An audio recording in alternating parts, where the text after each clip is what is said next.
Hello everyone and welcome into our latest live video, which there I am. Today is the 6th of May. It is Tuesday and it is 2025. And I wasn't sure if we were making a video today because I'm waiting on some things to arrive that I had ordered specifically to make content, and wasn't quite sure. When they tell me it's going to arrive Tuesday, does that mean Tuesday morning, Tuesday afternoon, Tuesday evening, and sometimes even delayed? But it arrived today, and it being the Nano KVM. Now lately I have had a very strong interest in these remote desktop management tools that allow me to simply plug a little device in like this, just into an HDMI output of a computer, and the keyboard and mouse of a computer. By the way, anything that has an HDMI output, doesn't even have to be a computer. I can then also plug in the network cable, put it on the network, this little box, and I can access it via a browser. So no software is installed on either side. The software is installed in the little box. These are called remote or IP KVMs, keyboard, video, mouse. And then we also have another one here from GLInet that has a different take. You'll notice there's no screen on this one, and it works similar but different in much the same way that one manufacturer of car may be similar to another manufacturer of car, but they do things a little different and they might interpret things a little different. And much the same way, there is an open source community project called Nano KVM, which is a sort of a offshoot of the Pi KVM, using the Raspberry Pi motherboards as project boards. And those Pi KVMs were still quite expensive. KVMs in industrial use in corporations are in the thousands of dollars, and not something typically a home user would be able to afford or have any room for, or would need access to 15 different computers. These control one computer, and they're all about $60–70 right now.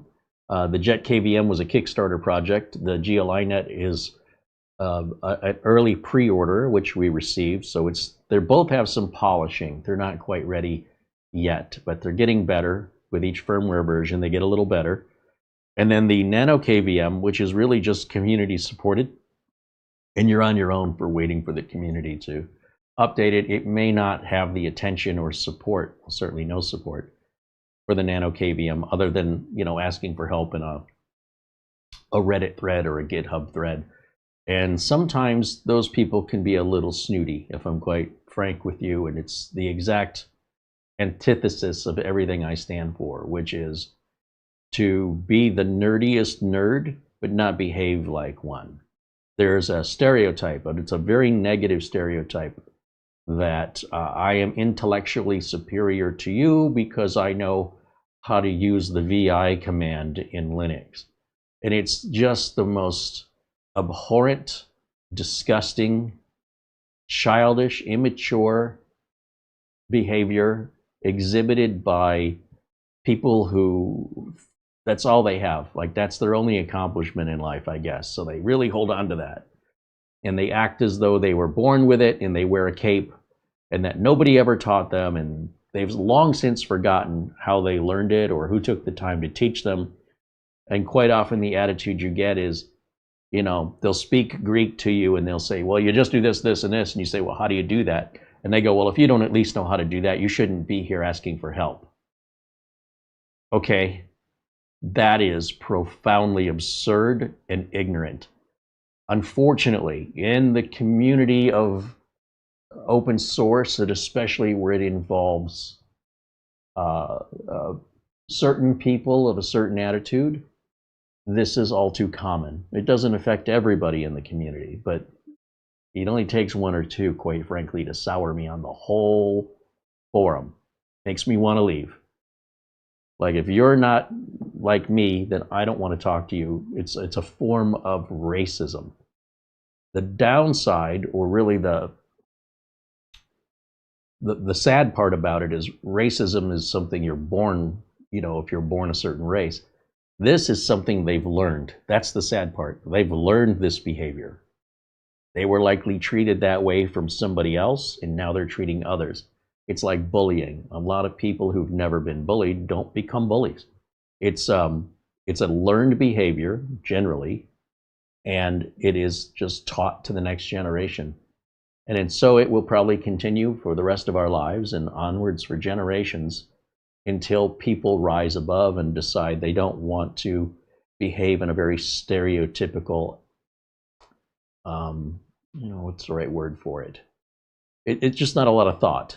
They're just seeing somebody else do something and they're doing the same thing, only now they're the boss, right? Before, somebody else was the boss and made them feel stupid, and now they consider themselves the boss when somebody asks them a question that they consider to be basic and then insult you for not knowing it, which if you knew it, why would you be there? Or they might say, well, we won't give you that information because you might hurt yourself. You might damage the device. It is profoundly absurd and offensive. So if there's any downside to any of these, it's that if you have to go to any of these communities, you're going to find that there, at least if you speak up, okay? You ask somebody to explain something to you in plain English, the way we do things here, their attitude is, if you need it explained in plain English, you don't belong here. Now, all I'm hearing is racism. That is a prejudice. And my response is always, who taught you? Did you just come out of the womb knowing this? And then a fight ensues. And then you'll see message after message after message of basically insults of people claiming and digging their heels down about justifying why they're not going to tell you. Well, the other person says, how am I ever going to learn if you don't tell me? Who taught you? And then around and around. They just simply won't apologize. It's very rare to see that. And then actually answer your question. So when you're buying from a corporation and you're talking or emailing to support, there is a professionalism that is followed, because those people working are getting paid and representing the company. And if they represent the company in a negative way, they're probably not going to work there anymore. But when we get to the hobbyists and enthusiasts, they can say and do whatever they want, and they can kick you out of their little club because you're not like them. You're not good enough. And that's an unfortunate side of the open source community. Now, again, it's not the entire open source community, but even those in the community who tend to be the most vocal, in my experience, with like, here's how you fix this, and here's how I've altered the code, and I've done this, right? They overall, in general, and again, there's always exceptions, don't want to be bothered explaining what they did to you. In other words, this is the code I've altered to do it this way. And if you have any questions about how you did it, well, that's for you to learn. Or if you have any questions about, if you question their work, their attitude is they're not going to explain it. That's very, very common. I'm not here to explain it to you. If you need it explained to you, you don't belong here. All right, so you're going to find that pretty much, except for the GLI-net. The GLI-net is supported by the company. Jet KVM has a GitHub page where you can go for help. But apparently you need to have a certain level of knowledge before they'll help you. And the Nano KVM, we're going to unbox this for the first time. I've opened the box to look inside, but I've never hooked one of these up before. And the idea is that we can plug one of these, they all kind of do the same thing, into the back of any computer or anything with an HDMI port. And we can control it from within the network or from anywhere in the world. Now, if it's something not controllable, let's just say, for example, I've got a video output in HDMI. Could be a camera, could be a little video game. I can output that right the same way. I just can't control it, but I could output that unless it has some kind of USB controls that we could write code for. The USB on this is strictly to emulate keyboard and mouse. So I've got the Minisporum AI X1 here, X1 Pro, and I only have two cables plugged into it right now, power and internet. That's it. I'm not plugging in a keyboard or a mouse, and I'm not plugging in HDMI. These replace your monitor. These are not meant to then feed your monitor out. This is for remote access only, not for local. If you're local, you can swap the cables, right? That's the There are better ways for you if you still want to be able to use your monitor at the same time as be able to access this remotely. Then you want remote software, something like Instant House Call or Rust Desk or Ultra Viewer, or I mean, I can go on and on and on. They'll enable you to, you just have to put the remote software on both sides. With this, I don't have to put any software on it. So why is that important? I set up customer computers. I sell computers. I don't want remote access on a computer that I'm selling to a stranger that I'm never going to hear from again. I don't want anything left behind on a brand new build. And if a customer of mine is a regular customer, I will specifically add remote access software to it. So what I can do is when I have a brand new machine and we do all the lengthy Windows updates and configurations, I can plug one of these into the computer and I can go upstairs into another room and I can be doing all the administrative tasks and watching YouTube and other things I do after hours or off camera without having to go up and down the stairs and keep walking around here looking at this monitor trying to figure out, did the Windows updates finish yet? In fact, even while I'm upstairs, I can enter the BIOS. I can make BIOS changes. Anything this outputs to a screen feeds out through these boxes, and then I can view through a browser with no software on either side. That gives me a lot of power. This is not a remote tool in the sense that you would put this in the hands of a customer. This is a remote tool that would go on what we call headless units. Those are typically servers, computers that are in a locked room somewhere that you can't easily get access to, and computers you need to maintain 90% of the time or more from a different location. It's very much a business tool. For a home lab and enthusiast users, you could have a computer on the other side of the house that you don't want to have to walk over to. Maybe you don't even want to hook up a monitor and a keyboard and a mouse to it. It takes up too much room. So you could just stick this little box somewhere inconvenient and turn it on and have full control of it just by plugging one of these boxes in. But you do need to run a separate internet connection. So you have an internet connection to the computer you want to control. Not that that's necessary as long as you don't want to access the internet on this computer. But I want to do Windows updates and I want to download things. So to do that, it's all going to go through the machine. And what this little box does is it enables keyboard, mouse, and video through the browser. So no software needs to be installed. Now on this one, if I want to access it remotely from outside of the building, then I need to use their app, which I think is a really bad decision. And the reason for that is if the app isn't available for your operating system, like on your phone or etc., then you're not going to get outside access on that device. You need a separate app for each operating system: iOS, Android, Mac, Linux, Windows.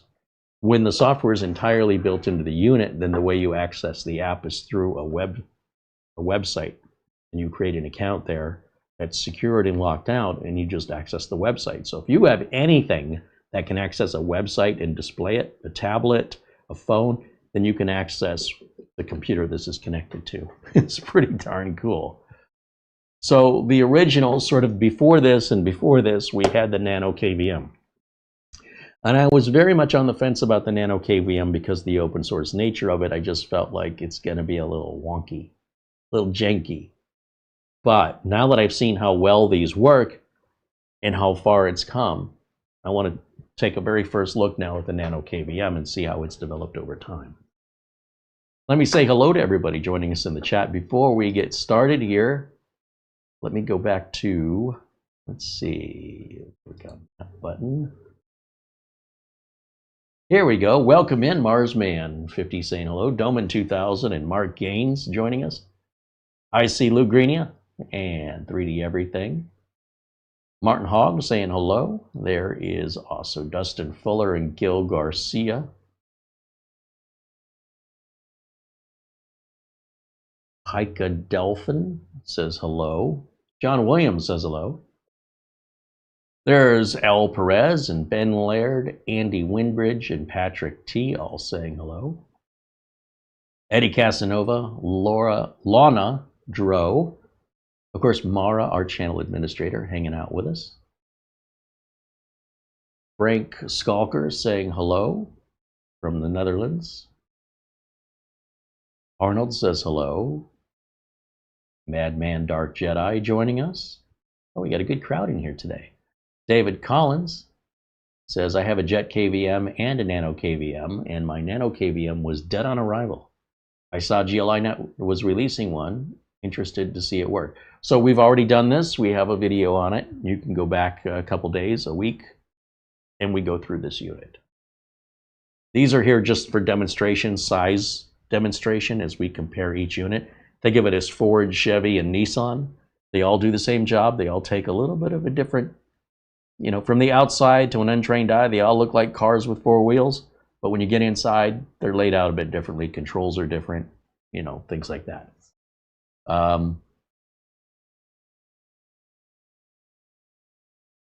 Scroll down a little bit more here, see who else is joining us. Corey Man Zero says hello. He says, oh, I need this. I have several mini PCs running as servers without any monitor or keyboards. Yeah, they even make a server, a rack mount for the Jet KVM. And you'll find them on Etsy and even on Amazon where they 3D print or even do steel cutting, where these will slide in and then they have a custom piece that locks it in so that you could have 6 or 8 of these across your rack. One unit controls one PC. So if you have multiple mini PCs, you'd buy one of these for each one. And it looks really cool in the rack, but that's all community supported. That's not from Jet KVM. Not yet anyway. Jose Lopez says hello. There's Andy Kane joining us. The Mac Geek says hello. Jack Kugelmis says hello. John Lewis saying hello. Michael Lavelle, M2, Rip City Raider, and Scott all say hello. Welcome in, everybody, and I hope you're having a good Tuesday. We have one last day of cool weather here in Phoenix. After this, well, by Friday, it'll be well over 100 degrees Fahrenheit. Today, in the 70s. Overcast and in the 70s. It's beautiful. Why can't it just stay like this? We're already overcrowded. It's not like there's any more people we could fit. Oh, they're going to fit more regardless. Yeah, summer's become unbearable here for me. So this is it. This is our last cool day for months. So don't mind me as I cherish one final embrace of the nice weather. Now, taking a look, Ernest says there were security issues reported about the Nano KVM. Well, I'm not too worried about any security issues. For one thing, we're living in an extremely paranoid culture. The world has become so paranoid. I've never seen anything like it in my life. Everybody thinks everyone else is out to get them. So, while some of the security concerns are legitimate, many of them are completely theoretical and unjustifiable and unprovable. So when somebody wants to prove and demonstrate the security exploit, which to the best of my knowledge, nobody has done with any of these, it's all theory and paranoia. That's my particular perspective on this. I'm not so easily manipulated and gullible as what I'm witnessing. All of these chicken littles running around because acorns hit them on the head and they're screaming the sky is falling. I was taught in my life not to do that, and yet I'm seeing it everywhere. People are just too easy to trick and fool. And if I were you, my advice is be skeptical and ask for evidence. Now, I'm also not going to tell you anything is safe, because quite frankly, if you want safety, 100% safety, get off the internet. Take everything off the internet. There is an inherent danger that comes with freedom, that comes with this ability to have the freedom of the internet at your fingertips. And if you don't want that freedom because you'd rather be safe, then give up that, just sacrifice it. Have one or have the other. You cannot have both. That's the way it's always been. I think Benjamin Franklin said you can have security or you can have freedom. Something along those lines. A very famous line from many years ago that still applies today. People looking for absolutes don't exist in this life, maybe in the next one.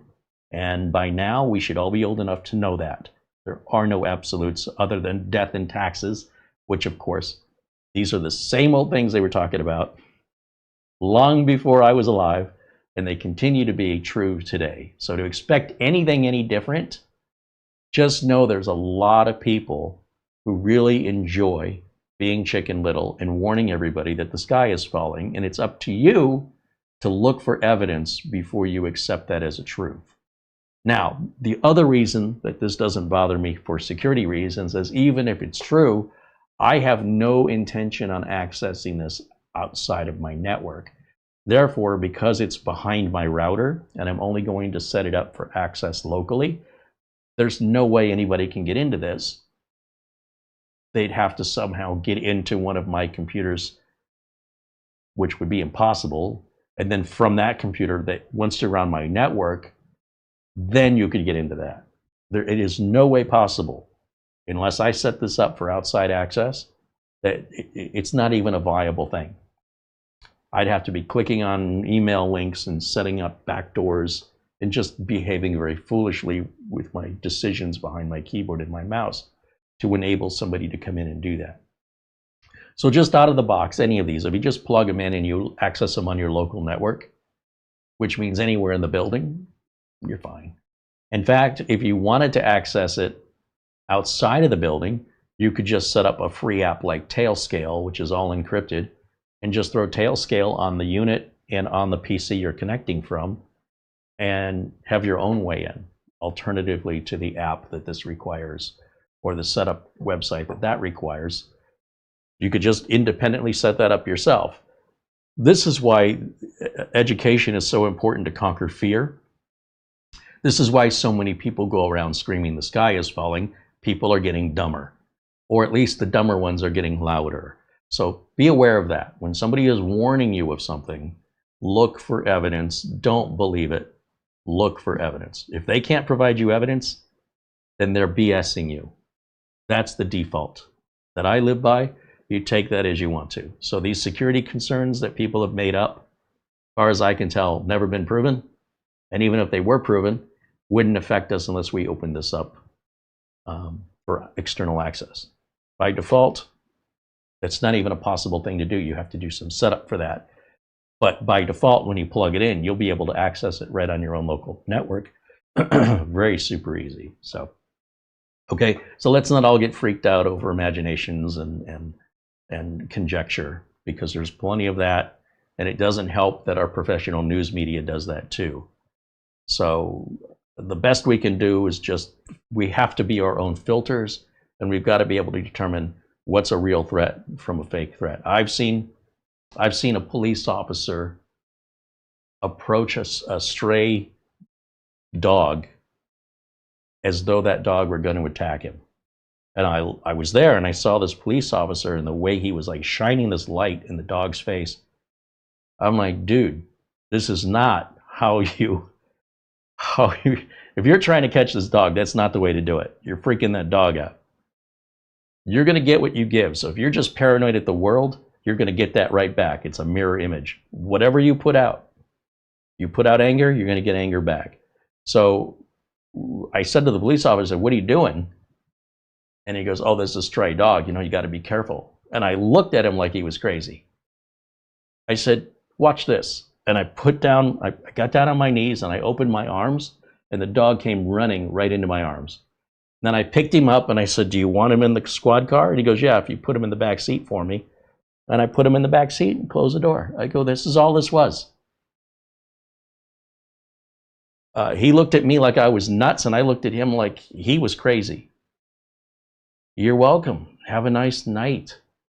That fear is false expectations appearing real. And until you have any sort of evidence or proof that there is actually something to fear, it's only in your head. And the only way you can conquer that is through experience and education. So if you like living in fear, keep yourself in the dark. If you don't want to live in fear, turn on the lights. Okay, so enough of that. Let's see what else we've got going on here. John Lewis says it's 77 degrees today with a slight breeze. And you are where? You're in Brazil, right, John? Mark Leibowitz says, hey, I'm catching another live stream and it's another KVM. It is the last of the KVMs. There's just 3. And as soon as they arrive, I'm making the videos. This literally just arrived about an hour before we started the show, maybe 90 minutes before we started the show. That's why nothing was scheduled until it arrived.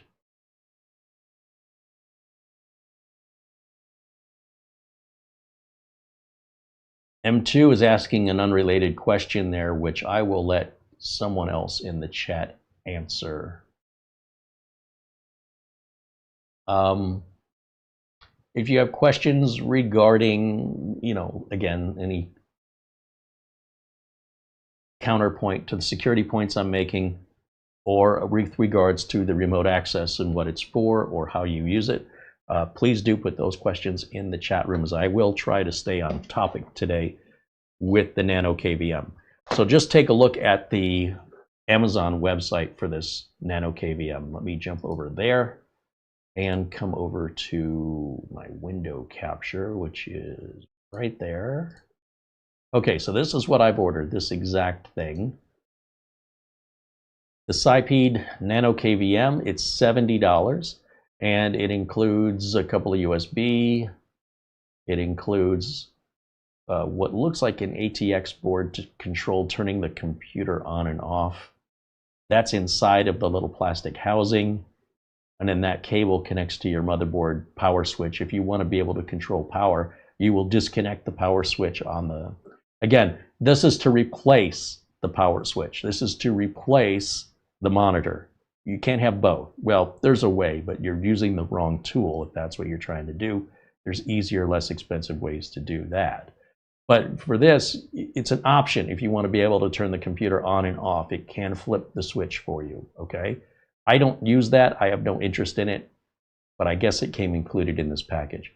It is an optional extra on the Jet KVM and an optional extra on the GLINet, which cost extra, and I don't have any use for that. I'm not trying to control just one computer. I'm trying to control any computer that's on this desk at any time. Laptop, desktop, mini PC, doesn't matter. And I don't want to install any software on it. Those are my specific needs. So keep that in mind and what your needs are. This may not be the right thing for you.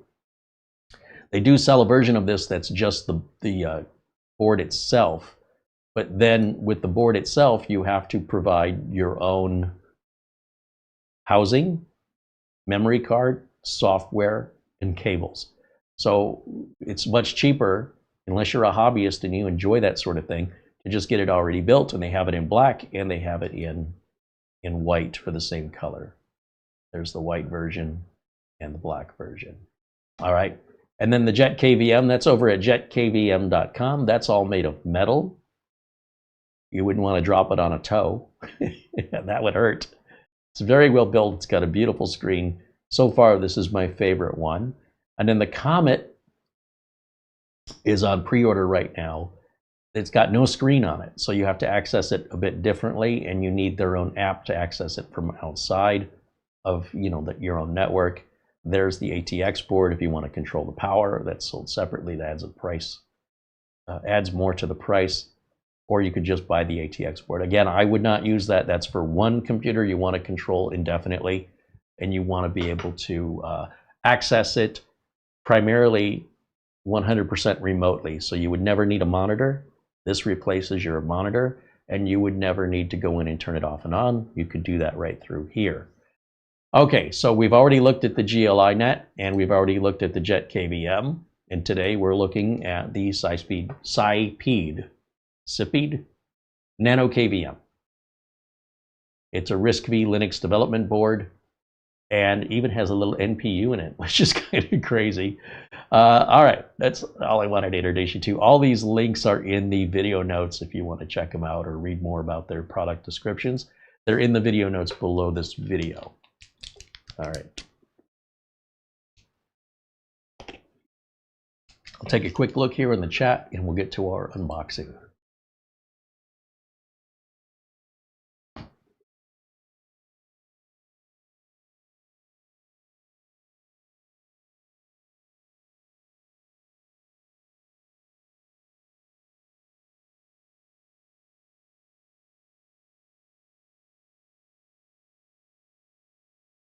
Doman says, does it have a built-in microphone? I don't believe so. I don't think so, but we'll have to take a look. I'm not aware of, I don't know why it would have a built-in microphone. That doesn't make sense to me, but you never know. We'll have to look. Frank Jimmy said if you dropped it on your toe, you'd need a tow truck. Yeah, that's probably true. Called an ambulance. It's a tow truck for people. Let's see. All right, so let's unbox this. Let's see what we got. I'm gonna jump over to, I'm gonna try something new. If I do this and do that, hey, it worked. Here's the box. And here's how it arrives. So what do we have? We've got the Nano KVM device itself, which is already set up. The memory card's in it, the OS is in it. The heatsink right down here, which you may have noticed was in the package. When you buy just the circuit board, it comes with the heatsink. You have to attach it yourself. It's already in there. We've got some protective plastic here on the front, just for shipping. Diagram on the side. I think it got a little more weight to it than I thought it would. We have a user guide. We have, this is again the piece that you would use to control power. I won't use this. I have no need for it. And then we have some cables. So the cables we have are a USB Type C to Type A. We have basically a SIM card removal tool or a small reset, which is good if you need to reset the device for any reason. We have a USB Type C to Type A again, so we have two of those. And then we also have, oh, okay, so this would be for plugging onto the this circuit board here. And you could use this for like activating custom switches and things if you wanted to.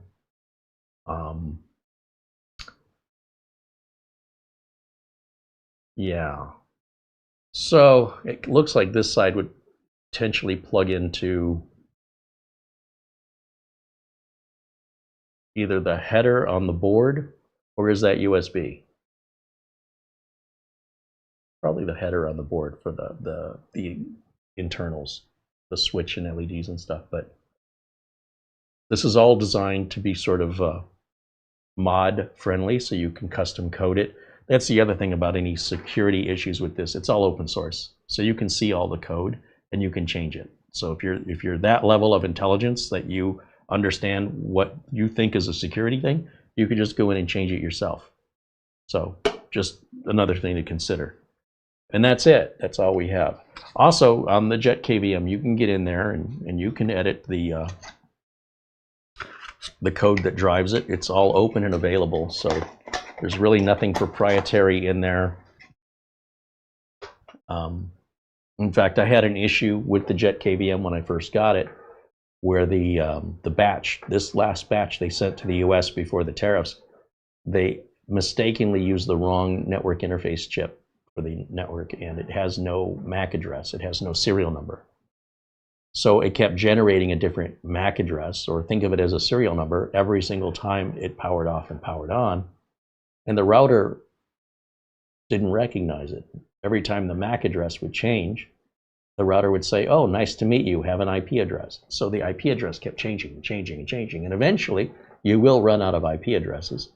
So I went in there and custom coded a MAC address so it would be static and wouldn't change. Not rocket science.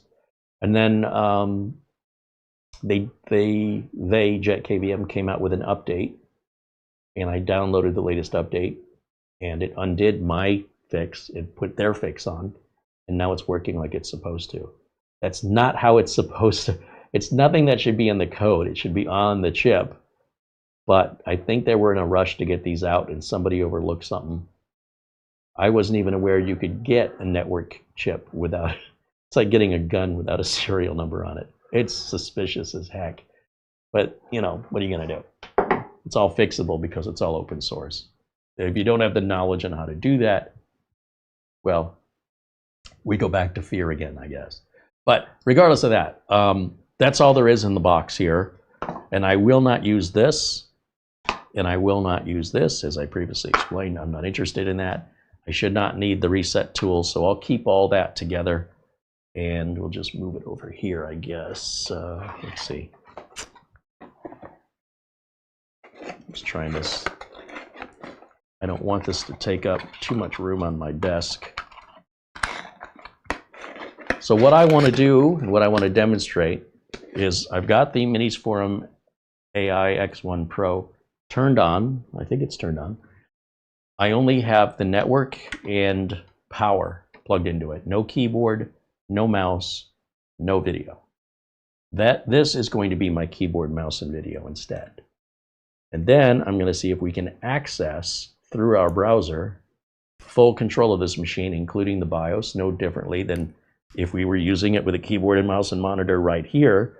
I'm going to do it from over here, but means I can do that anywhere in the building, anywhere the network goes.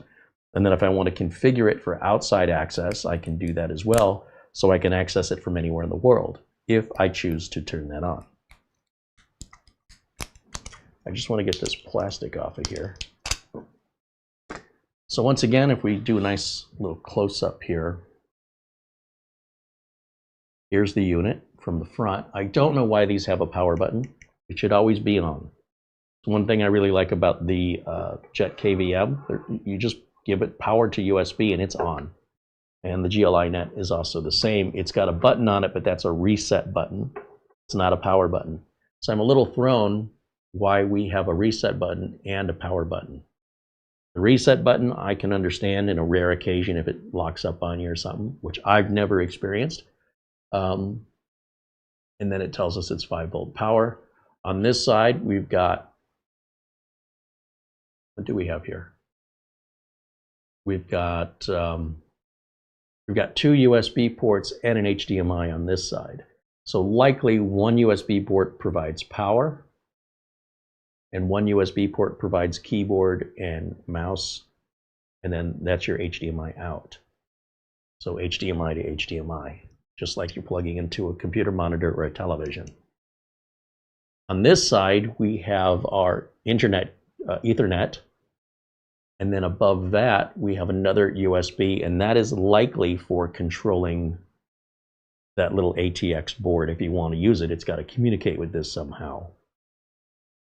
And that was an oversight I made on the Jet KVM when I was thinking that this other USB port here was for like a flash drive or something. It's not. It's to control the optional ATX board. So I figured that out after I did the live video. I try and figure out how much of this is intuitive. So far, we're pretty intuitive here, except for that power button. So, or intuitive to me, I should say. Let me go back to that widescreen shot and let's see. We don't get an HDMI cable. That's interesting. These both came with HDMI cables. This one did not. It's an interesting thing to prepare for. If you're going to get the Nano KVM, it's about $10 more than these guys and comes up short an HDMI cable. So you're kind of getting a little less there.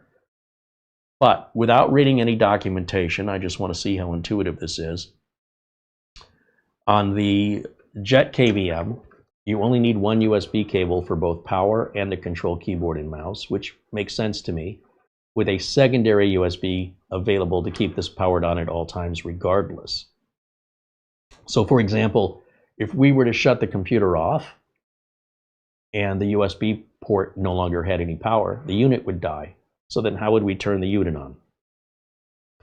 We would need to have another USB cable plugged in just to like a cell phone charger or something that could provide this power 100% of the time. And then we could control this and tell this to send a signal to hit the power button on the computer or emulate the power button being pressed to turn the computer on and off. But since I have no intention to do that, I don't need an additional cable. That's why this one only has 2. One of the downsides of the Jet KVM is it's got that white cable to provide power. When I'm already getting power from the black cable next to it, I don't know why that's not optional. So I have to have 4 cables on this. 1 for power, one for keyboard and mouse, one for HDMI, and one for the network. It's not a wireless network connection. That frustrates me. And then, of course, a fifth cable if I want to add the ATX board and control powering the unit on or off, or for that matter, I could create a little mechanical robot finger that physically presses a button. And they're supposed to be coming out with that for the Comet here. It's not out yet, but you'll be able to order a mechanical finger or trigger that you can turn, activate it through the other USB port. So you can imagine all the different cases where that could be used. Again, nothing I need, nothing I really have any interest in, but it's kind of interesting. Now, I'm guessing the reason we've got two USB cables with this unit is likely because one provides power, just like the GLI net, and one provides keyboard and mouse. But since the USB cable already has the power in it, I don't understand why they're simply not doing what Jet KVM did. And you're seeing more and more, I imagine, why I'm favoring the Jet KVM. Not only is it solid metal, well built, and has a beautiful screen, the connections make more sense to me. However, given that they're all the same price, this one's actually $10 more right now. You can't even order the Jet KVM in the United States right now. Until they get all the tariff situation and shipping situation figured out, Jet KVM is just pausing any shipping to the United States at this time. But it'll come back. Patience. GLI net, they're shipping, they're no problem. It's still pre-order though. So the only one you can get today, right now in the US, is this Nano KVM. That's why I'm so hopeful that it'll be good enough. It's only one way to find out. So with that USB cable plugged in, I can plug into any USB port anywhere on this unit. It looks like maybe we'll go to the front. We'll just plug it in here. And I just want to see if I get power to this bad boy. Yeah, I got a blue light. And if I hit the power button, what does it do? Oh. This has a little speaker built into it, which is cool. Oh, look at that. All the text came up here to tell us about the unit. That's pretty darn cool. And, of course, I still have to plug the network in and HDMI in, and I'm guessing this top USB is probably going to give us keyboard and mouse control. I don't think it all happens through this cable. Sure would be nice if it did. So I'm going to leave that cable out for right now. I'm going to come around to this side, plug the network cable in. Network cable right here.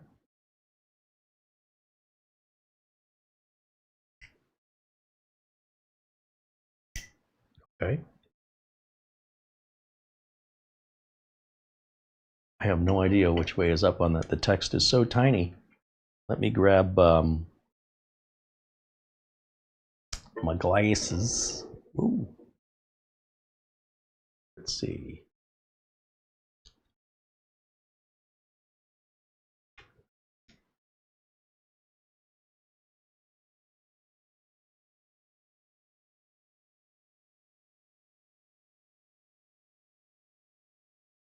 It's a very tiny little font, but it tells me what IP address this has. So I can open up the browser, go to this IP address, which is non-routable. That IP address can only be accessed on this side of my router. Anything on the other side, i.e. the internet, cannot access this with that IP address. It's not a routable address. You want to try it? I'll just tell you what it is. You can see for yourself. You ain't getting in because that's not an address that leaves your router. It stays within your router. It's a 192.168 address. So with that, I guess I'm going to steal the HDMI cable from one of these. This is the other thing I don't like about the GLI net. Look at how thick this HDMI cable is. You know, they have these little thin ones that are so much more flexible and lighter weight. Why did they stick us with an old school HDMI cable from 1982? I don't know, but that's easily replaced. All right, so plugging in HDMI, and then I'm going to plug in HDMI back here.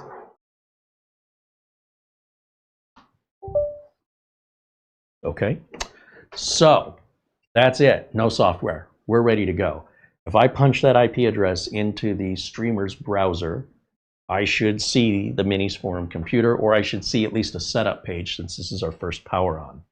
There may also be software updates to this that we can check, just like anything else we buy that has software on it. Its software is on the unit itself. And you always want those latest software updates for the latest security features and usability as it continues to be developed. None of these are polished products. They're brand new first generation, and they're at an extremely low price point that was previously cost prohibitive to any home user or even home lab enthusiast to really afford, unless you have more money than the rest of us. So this hopefully is good to go. Let's find out. So here's what I do. I'm going to go to my window capture over here. And I want you to see what I'm doing the whole time I'm doing it. Nothing up my sleeve. I'm going to open a new tab, and I'm going to type in that IP address, 192.168.68 dot, oh boy, so tiny. I'm going to need my super glasses. 72 it looks like. That's it. Hey, it wants a login. Okay. This is happening only on my local network. So now I'm going to go to the documentation and see what the default login is here. Trying to avoid the documentation. Oh boy. It looks like most of it is in another language. I see Russian and I see Chinese. How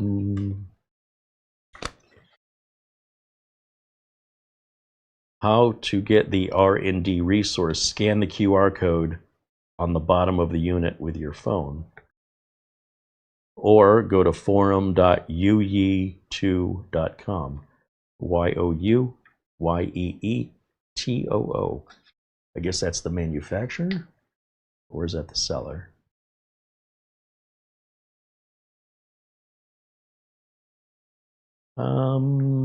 Login and password. How do I do that? I don't see where you set it up. So I don't know what the default, maybe the default's written on the screen. Let me get my more powerful glasses out so I can, I will say the Jet KVM screen's a little bigger and a little easier for those of us with imperfect eyeballs.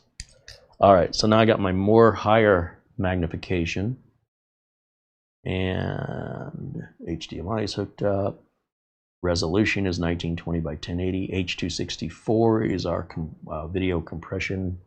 Is it a touch screen? It is not a touch screen. So I guess that's all the info I get. And there is no QR code on this device. I guess they want you to scan the QR code that's on the box. Do you know the answer to this, yes, Mara? admin. It's admin and admin. All right, let's see. Well, guess what? There's a wiki. I'll add the Admin and admin and log in. My RoboForm wants to save it. Not now, RoboForm. Why is this coming up this way?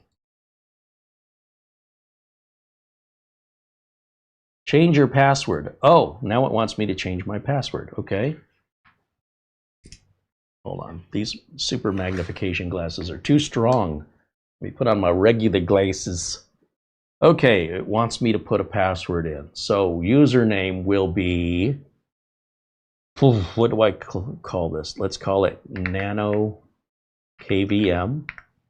And my password will be Nano. Now,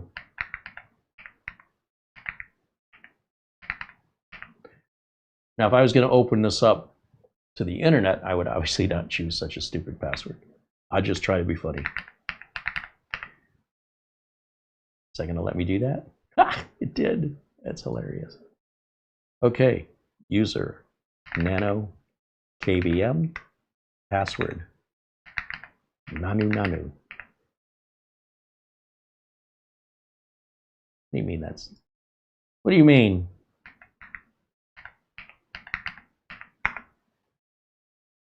I just literally set this up.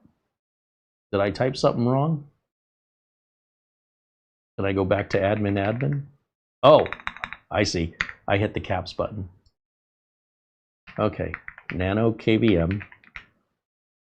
That's where I'm hitting the caps, is when I'm reaching for tab on this new keyboard. So am I in caps now? No.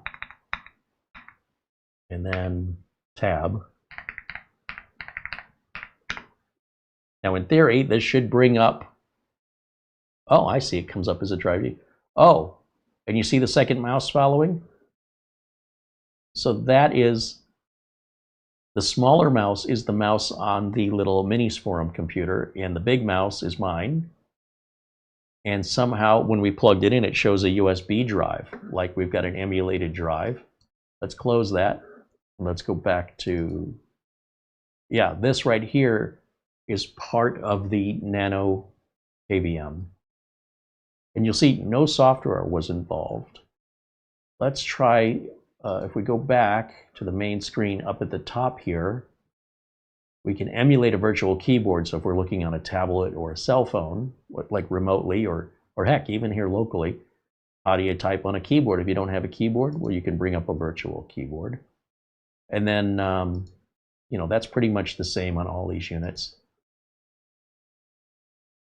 Image downloader, probably under the gear, there'll be some settings. There's our IP.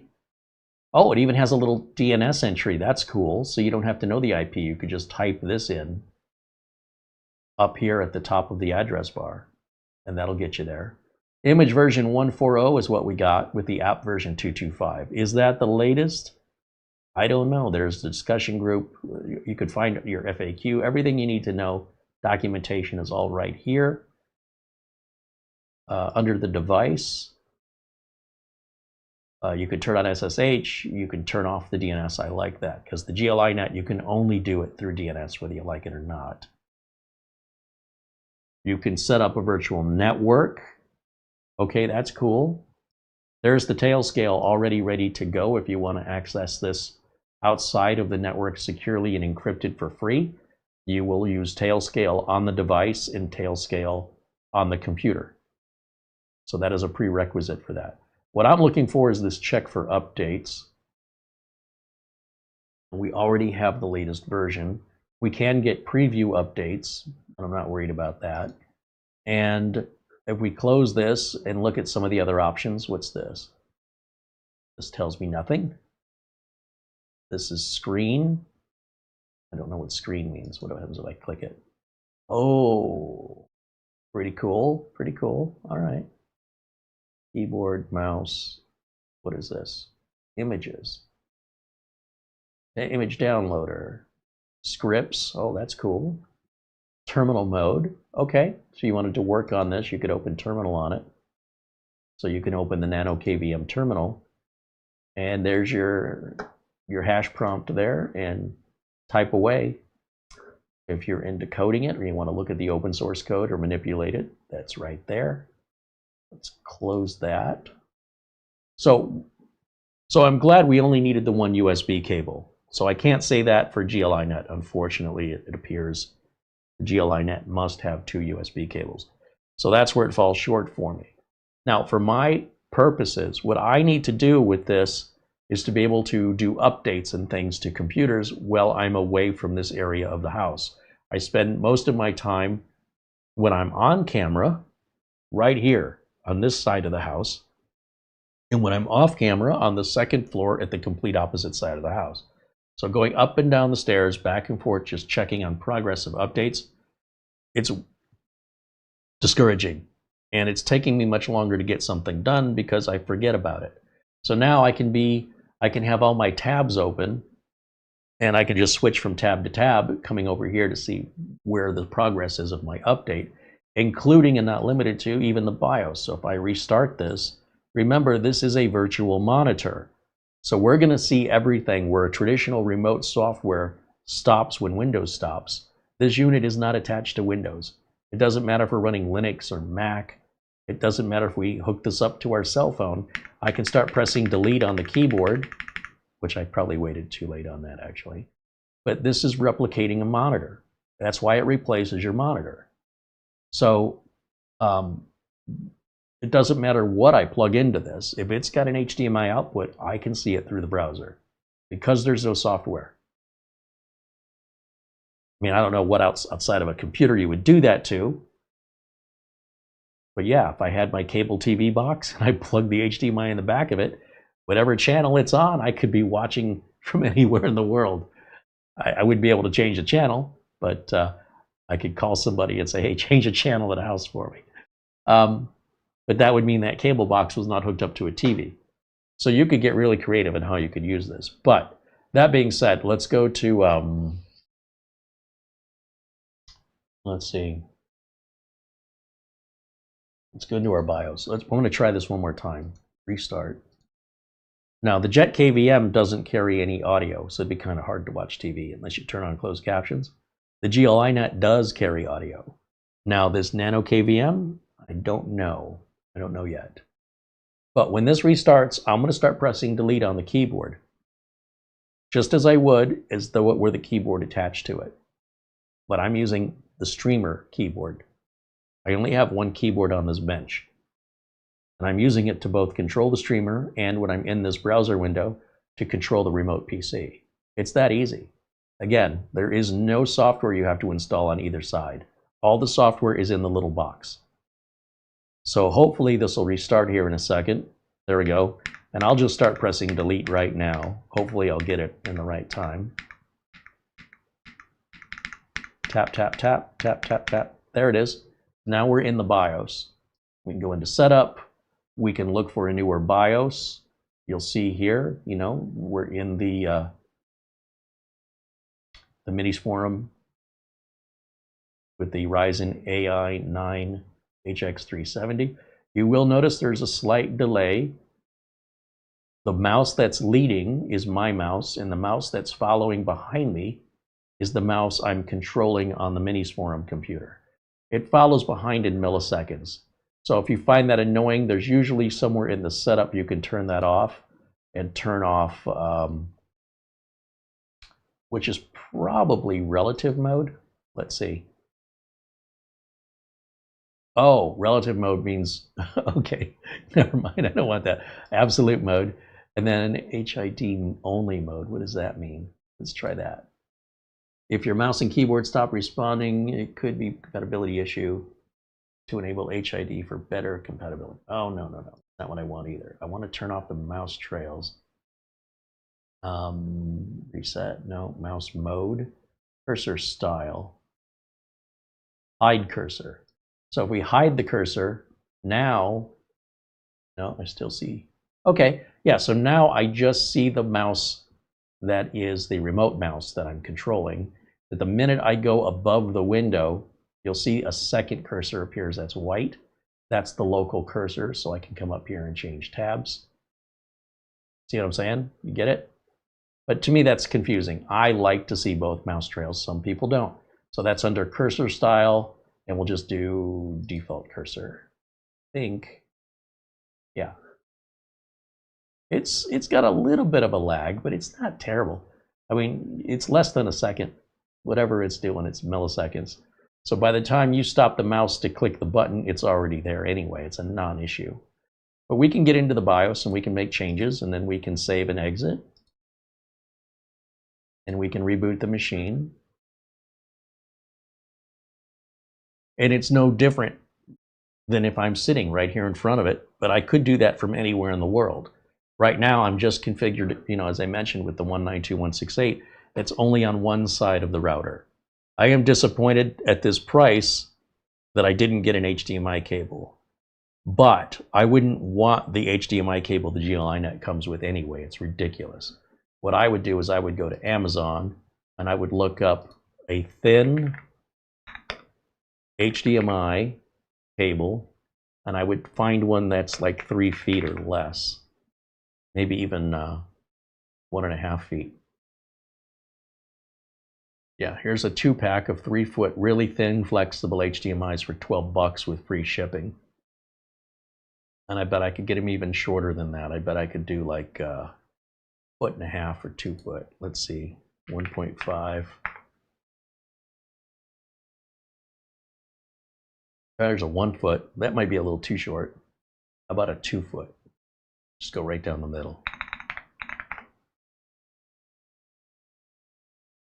Yeah, there's a 1 foot 2-pack. How about a 2 foot 2-pack? 1.5 feet there, 2 feet, and supports 8K video out. $7 for one of them. Just one cable, $7. These really thin HDMI cables, they're the best, man. Once you go to these, you don't want to go back to those fat cables that are inflexible and more difficult to hide. All right, with that, let me get back over to my camera. So that's not bad. So just 3 cables. So the only one that takes 4 cables is this GLI net. So I have a problem with that personally. I still don't understand the power button here. If I tap power, what does it do? Power button doesn't seem to do anything. Let me hold power in.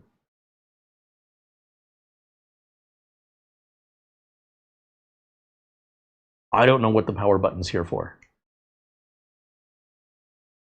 I guess as a fidget tool.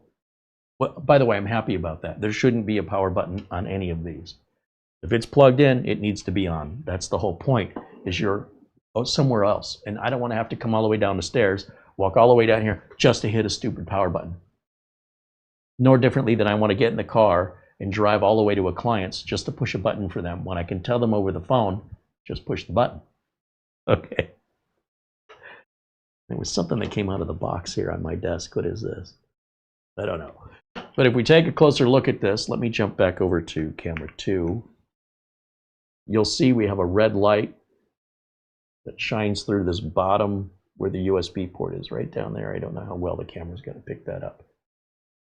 And there's 4 screws, and you can open this up and take that little circuit board out, which has the heatsink right here. Just as it showed you, you can just buy the circuit board, but you will have to provide your own memory card, download the operating system from GitHub. You could 3D print this enclosure. All of that files are available. It's all open source community project. Or if you're like me, just let somebody else do all that, and then they put it in a box with a package.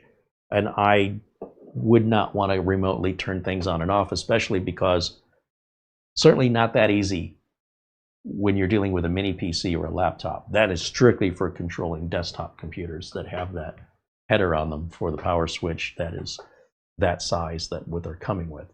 They're intended to control servers.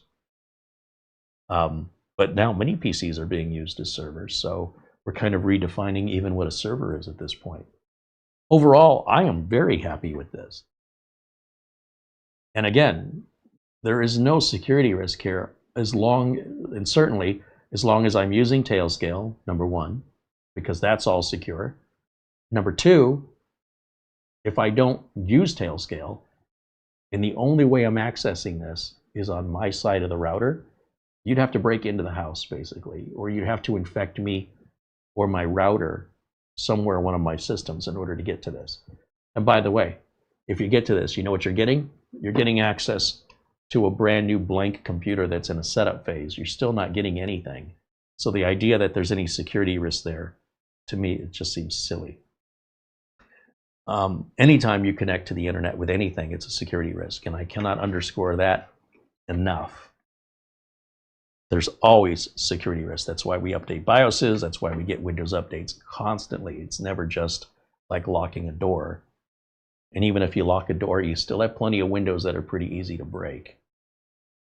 So, all right, let me look over at the chat. If you guys have any questions, that's pretty much the gist of it. I can emulate with this a Windows 11 installer. So I could even install Windows 11 from upstairs on this machine. It will be a bit slower to do it that way. However, in that case, my personal preference would be to simply come downstairs and plug the flash drive into it and then go back upstairs and do everything else from up there, so I don't have to sit and wait for things. And then when it's done and I come back downstairs, I unplug the flash drive. But I don't have to. Like I said, if this were somewhere else in a different building, even though it would be a little slower, I could emulate the USB boot drive on this device and transmit it over the network. But of course, the Windows 11 is like 8 gigs, so it's going to take a while to transmit that. That being said, you can still do it, which is probably still faster than me getting in the car and driving to the client location. So if my client has one of these, then I can maintain it. However, I would not turn this over to a customer. This is strictly a tech device for tech purposes, internal use only. So if I were to have, let's say a customer has a computer in the server room, then I have to drive to the client's location, get into the client's location, and then the server room should be locked. That requires keys to get into, just so I have access to do whatever maintenance needs to be done in the server room. I would install this in the server room for me, and now I don't have to do any of that. I can now access what I need, what this is plugged into in the locked server room without leaving the house.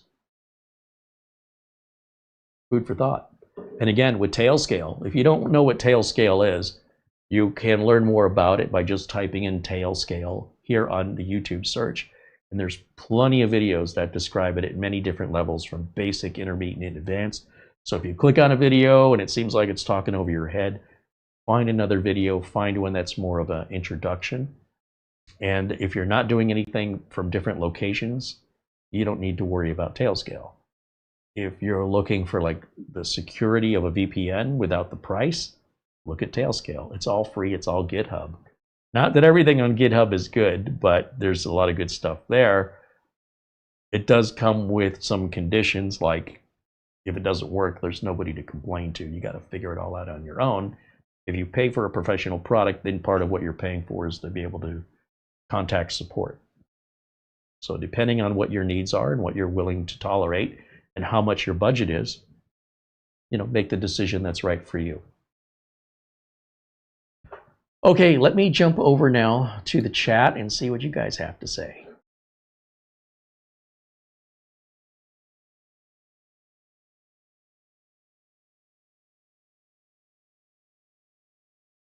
There's Mitch Morrison joining us in the chat. He says, what do you call a hobbit playing a fiddle? Lord of the Strings. Oh my gosh. Wow. Thank you, Mitch. Appreciate the dad joke.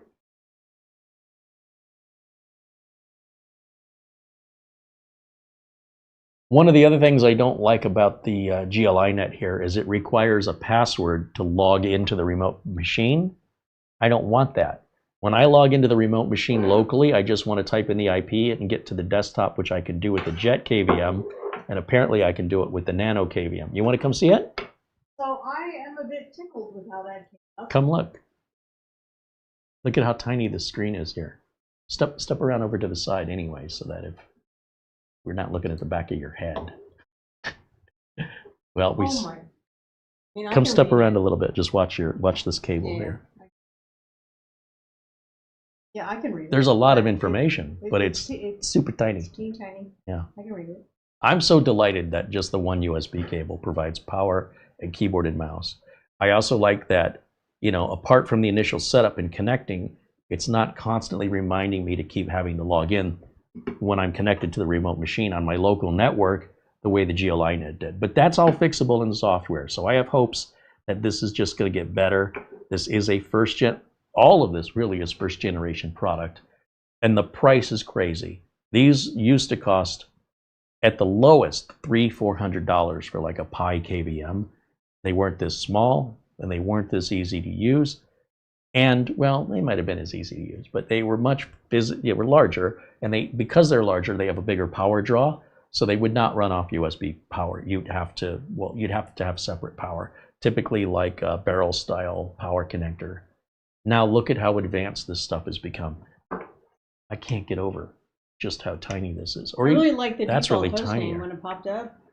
Oh yeah, the default host name is pretty cool too. Yeah, that was neat. So what that means for people like, what's a default? It's the last 4 digits of the MAC address. So check this out. So what she's saying is if we want to access this without typing the IP address in. And the IP address is right here. It tells you what it is, and it shouldn't change because it's tied to the MAC address. So when this came out without any MAC address, it kept randomizing it.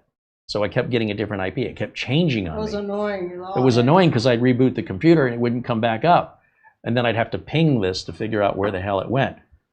That's been since fixed with an update, by the way, and it only affected the most recent batch they sent out. The earlier batches were fine, so something about that chip. On this one, they're giving you both options. And on this one, you have to type the name of the unit. There is no IP address. Well, you could look it up, but they intend for you to use DNS. Think of DNS as when you're looking your phone book on your cell phone, and you're going to call me. And what do? Do you type my phone number in? No. You say, call Carey, or you push Carey on your phone book. I don't know your phone number. If I want to call you, I just hit the Mara button. I used to know people's phone numbers. Well, that ability for the phone to take that name and associate it to a number is what DNS is. So if I go to Google, I'm not really going to Google. I'm going to whatever the what are those called? Octets? Mm-hmm. 77.102.165. Humans. Huh? 8.8.8.8 is Google's DNS. And 4.4.8.8 and 8.8.8.8. Right. Dot 8. 4 of them. Anyway, you could Google that for more info. Yeah. Anyway, so what we're saying is we can use a name instead of a number. And but the name, default host name, what I liked, it had the last 4 digits of the MAC address in the host name, which was nice. Okay, so let's demonstrate what that means.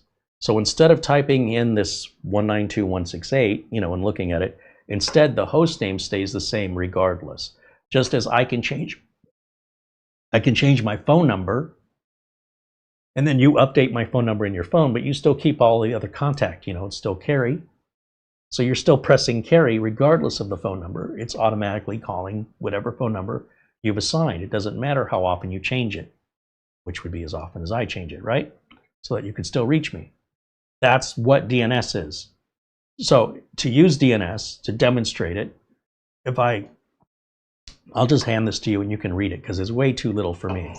But I'm going to open up my window capture again. We're going to go back to our desktop here. Go capture. And I'm going to close the session by hitting this X. And that's what signs. Oh no, that got rid of the toolbar. I see that brings the toolbar back. That closes. So I guess to close the session, what do? Hit that? No, I just close the tab. I guess that's what logs us out. Or is there a log out here? Oh, there's a power button. Oh, that's to turn the machine on and off. It's shaded out because we're not plugging that additional thing in. Wake on LAN, that's another option they all have. Terminal mode, we have already demonstrated. Well, so I guess pull the host name first. Well, isn't it on the screen? No. Yeah. It's not. Pretty sure it is. It's not. Okay, MDNS says KVM. Well, I'll just copy it. No. That's got to be on the screen. It's not. I am surprised. What it's telling us is we can go up to our address bar. Yeah. KVM dash. Oh, I've already copied it. I just need to paste it. Or let's see. I thought I copied it. Highlight that. Right click. Copy. Come up here and hit paste. So instead of a number, now we've got this address like google.com. That always stays the same, even though the IP address can change depending on if I move it around different networks, if I bring it over to your house, if I bring it over to somebody else's house, I could still access it this way. So again, I would type in my username.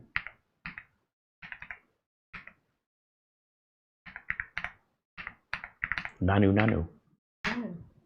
So what I wonder is with this display, I wonder if you can customize this display to show the host name. Because it says IP res type streaming quality. I'd swear the host name was on there. Oh.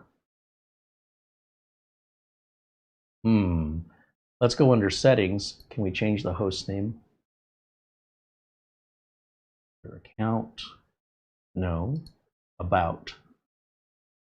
MDNS is right there, image version. Change engine? No, it's not letting, this is just info. Then there's appearance.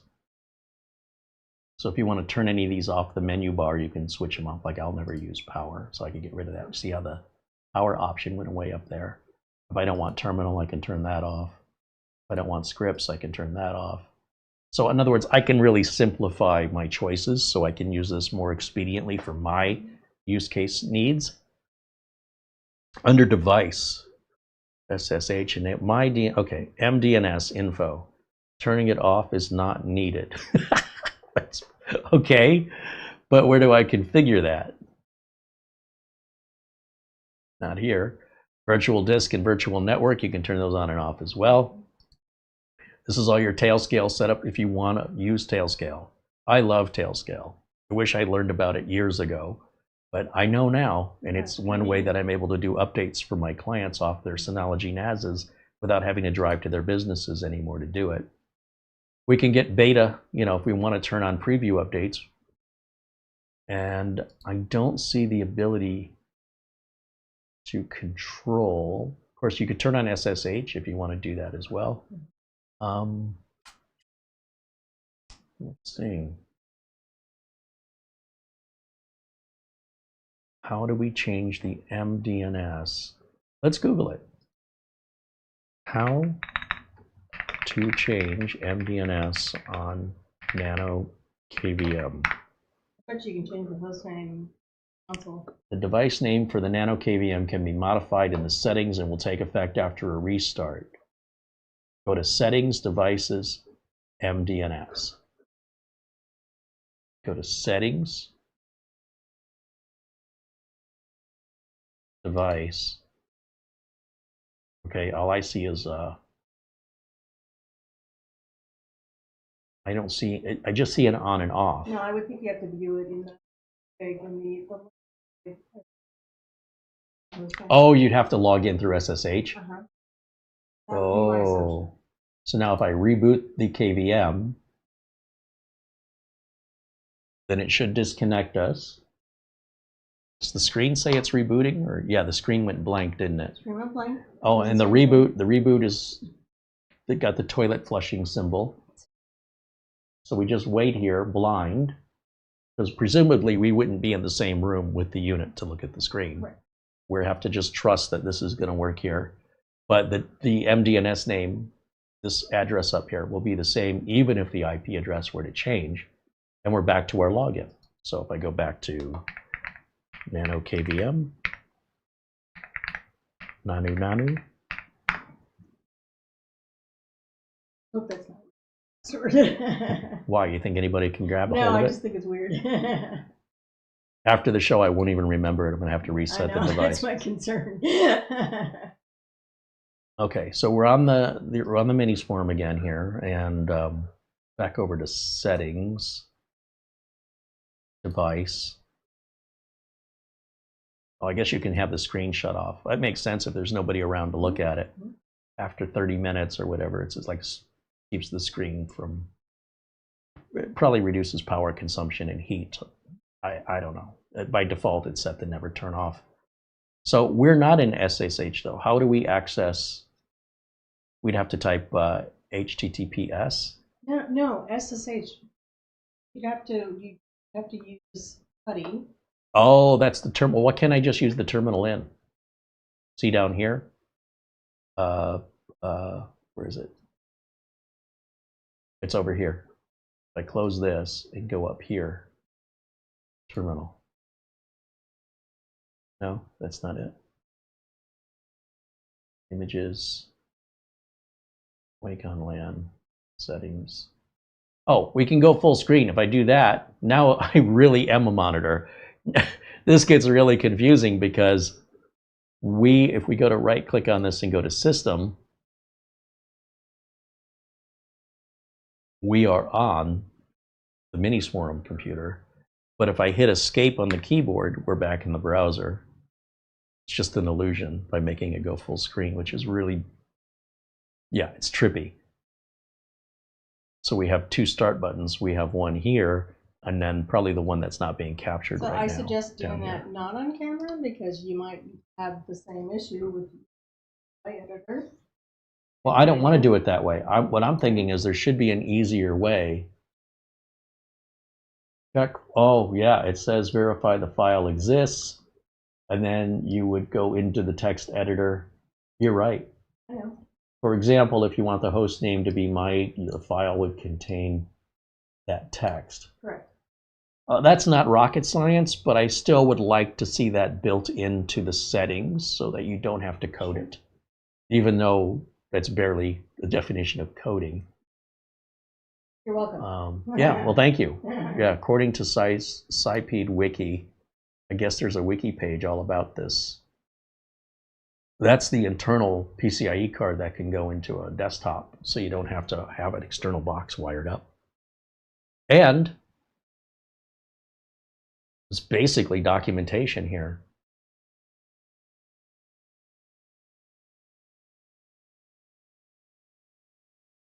Pretty cool. Yeah, okay, the web terminal, that's what you're referring to, SSH. I got it. That's the secure shell. I always think of that as a HTTPS. But in this world, I guess it means something different. And there's that little board, and they're showing it demonstrated here.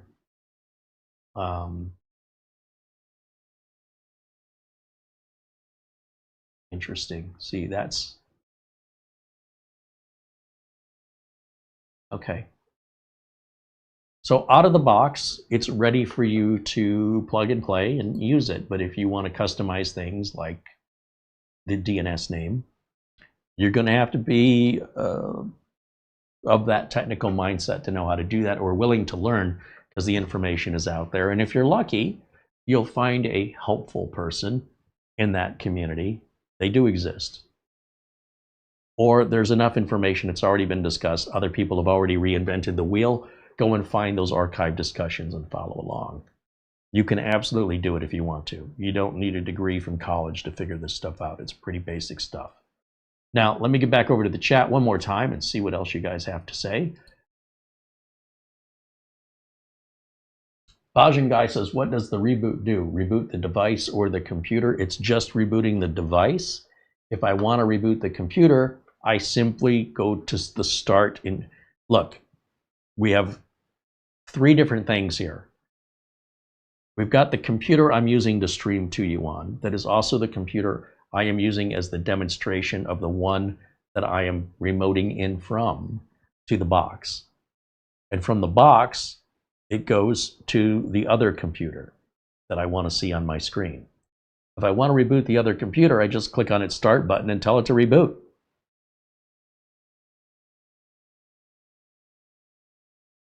If the computer locks up, maybe that's your question.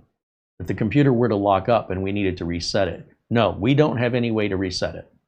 We just have a keyboard and a mouse. Now, you might be able to send Control-Alt-Delete, something like that. But that's where that physical power switch would come in. So if we had the physical power switch hooked up to the remote KVM, we could power it off and back on again. But I don't use that because I don't have that problem. And for me, worst case scenario is I'd have to come downstairs and shut the machine off. I don't think I've ever had to do that so far when testing any of these units. Computers locking up just doesn't really happen much anymore. But if that were the case, you definitely want the ATX board and wire it up, and then you could remotely power on and power off the remote computer. So when you see reboot in the device menu, that's everything to do with the little black box. In case that locks up or it has an issue, you need to restart it. You've made a change to the config, and in order for that config to take place, to take effect, you need to restart the little black box. So we don't need to restart the computer we're remoting from, and we wouldn't need to restart the computer we're remoting to if all we needed to do was reboot the KVM, the little black box. Yeah, it's three different computers involved here. That little black box is a tiny little Raspberry Pi computer running Linux. The streamer is a different computer that we're using to broadcast on. And the mini swarm is the computer we're remoting to. So we've got three different machines. We have to know which one we're controlling. The only way you control the little black box is through the menuing system. where we were just looking. So that was that little bar that appeared at the top of the screen.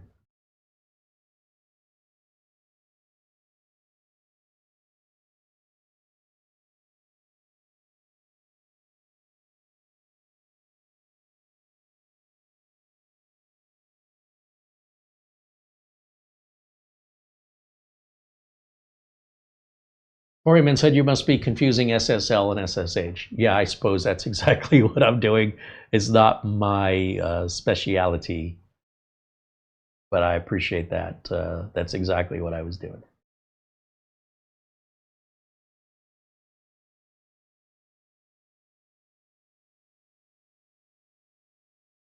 Judas says, will this use less data if I access this from an outside network than software like Splashtop? I have no idea. You know, there's so much involved in the data that's being sent regarding the video compression and resolution that you're sending across. If you want to reduce your resolution, you would reduce the data. The screen data and the codec that's being used to compress the video and send it is going to be different in each of these. They're going to have their own custom video compression codecs. Most of that hard work is being done by the processor in the units themselves. As to data consumption, I really don't know. It's here in America, this data consumption is a drop in the bucket. Like compared to Netflix or YouTube, this is trickling data. YouTube, on the other hand, or Netflix or any of those other streaming services, they're going to be pouring data. This is just trickling data by comparison. Now, what that means, I can't tell you. I have no real way to measure that. I'd have to figure out how I would measure that. Now, I just don't know. But I can tell you it's not much, not compared to other things. So when you compare it to like remote access software, how does it compare? I don't know, but I know I don't have the resources of my computer, of either computer being utilized. You understand that, right? There are no resources being used here, and there's no resources being used here. All of the heavy lifting is done in the box. All the software and all the config and all the compression, all the data transmission is all handling. This is what this little box does. So from my perspective, it's not so much about how much bandwidth are we sending. It's only a 100 meg data port. It's not a gigabit port. It's not sending that much. My concern is about resources being used on the machines. So I don't have any software running on this machine or on this machine to do this. Zero, and I mean zero resources are in use. This is what this box does. It's the resources we're using. But yeah, to answer your question, how much data does it send versus remote software? Don't know, because it's not the same thing. They're two very different entities with two very different purposes and shouldn't be compared. If you need remote software, then you don't need one of these. And if you need one of these, you don't need remote software. It's one or the other. So to me, it has nothing to do with data consumption. It has to do with problem solving. The other thing is you're not paying any monthly fee or going to a third-party server. You can control all that through Tailscale, and you can control all that on your own network. So if the Splashtop server went down, you're out of luck. If you're paying a subscription to something like TeamViewer, that never ends. It's a forever subscription. You have to continue to pay. The minute you stop paying, your remote access goes away. You buy one of these, there's no more money that needs to be spent ever, other than if you want some new cables. That's it. That's all there is. It just runs forever, unless it fails. There's not much in there to fail, though. So they're two very different tools. And I would not be looking to see if I could replace my chisel with a straight blade screwdriver. That's not what they're intended to be used for, and should not be comparing one against the other. They're unrelated. They're both remote access, but they're both completely different in how they're working.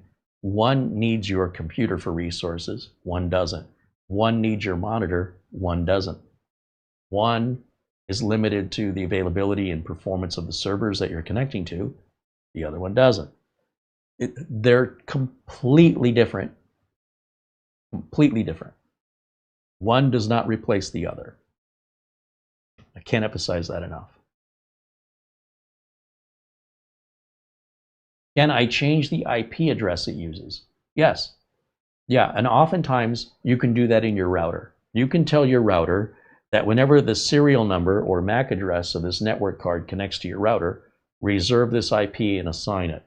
That's why I was getting frustrated with this, where the MAC address or the serial number kept changing. So to the router, this was a new device every single time I turned it on. So I could not assign it, but that's because it had a factory defect. They used the wrong network chip. That's not normal. That's really, really bizarre. So barring that really bizarre issue, which has since been corrected through an update, a software update, this one doesn't suffer from that. This one doesn't suffer from that. So they're going to maintain their IP address from the lease that your router gives to it. So you can log into your router and say, when this MAC address shows up and requests an IP, give it this one IP. And you reserve it that way. On the other hand, the lease time on your router might just keep it reserved anyway. But you wouldn't change the IP address necessarily here. And if you wanted to, you would have to go back into terminal and code that with SSH, which is what I had to do with this until the fix came out.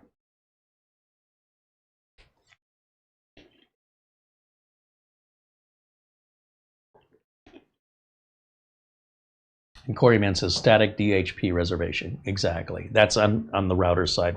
For me, that would be the way I would do it. For somebody more technical, they might go into terminal and code it in permanently, which again, you could do that. I wouldn't, because what happens if your router's not on the same page and you didn't reserve it in your router, and now your router is giving the same IP address to some new thing that just got on your network. Now you've got the same IP address from two devices at the same time, and your router is going to say, I can't talk to either one of them, or the communication is going to be really weird and bizarre. So for that reason, I would not recommend coding the IP in the device. Handle that in the, well, as Coreyman said, in the DHCP reservation of the router. And that's really easy stuff. You can, again, if you don't know what that means or how to do it, you Google who makes your router and how to reserve it an IP address.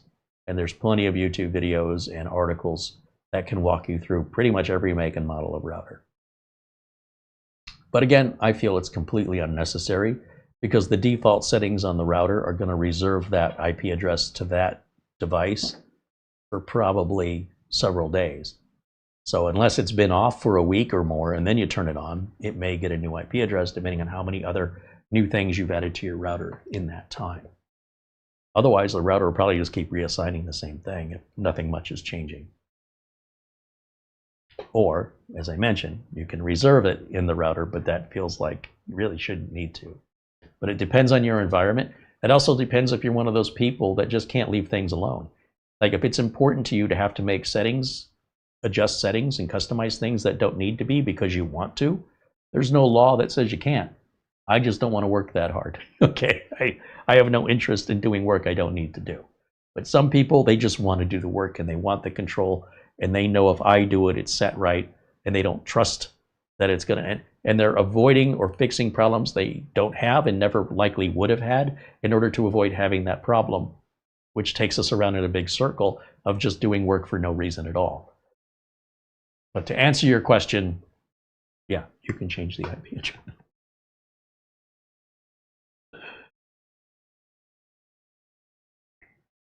Mental says this is for installing as remotely or changing BIOS. So I keep talking about the difference between a hobbyist and somebody who works in the industry. And sometimes people think I'm insulting hobbyists, and it's not what I'm doing. What my intention is to differentiate the needs of the IT professional versus the needs of the hobbyist. When a hobbyist can just do whatever the heck they want under no policies or procedures that nobody else has to clean up their mess, nobody else is negatively affected by the decisions they make and took down an entire floor of the company because they didn't know what they were doing. Remote IT needs the ability to log into servers that are handling potentially thousands of employees and even customers' data requests happening online to operate the business. There's a lot riding on it. Now, if you have to wait for the IT guy to show up because it's after hours to address the problem, then the whole system's down, or that part of the system is down, and those people who need that part of the system cannot work. Those customers who need help cannot be helped until the IT guy gets in his car, drives over there, shows up, identifies the issue, corrects it. This could take hours. And so, while these are not intended for professional corporations, as I mentioned, those remote KVMs are very expensive. They're thousands of dollars, and they don't just connect to one machine. They'll connect to 12 machines in one rack. If you ever look at a data center, if we pull up a YouTube video here, I need you guys who've never worked in corporate IT to understand what I'm describing in order for you to see the full picture here and why hobbyists and enthusiasts overall wouldn't have any experience with this. If we go to YouTube and we just type in data center tour. Okay, so let me go to my window capture, because you might have seen videos like this with really no context of what any of this means. And within this video, they're going to walk into this building and you're going to see that's a server, that's a server. Everywhere there's a data cable, there's another server. How many servers are in this picture? Does anybody want to guess? How many are here? 1, 2, 3, 4, 5, 6, 7, 8, 9, 10, 11, 12, 13, 14, 15, 16, 17, 18, 19, 20, 21, 22, 23, 24, 25. There's probably, I'm not sure the size of this rack. It looks like 2 separate racks that are stacked, although it could just be one tall rack. And then you've got 1, 2, 3, 4, 5, 6, 7, 8.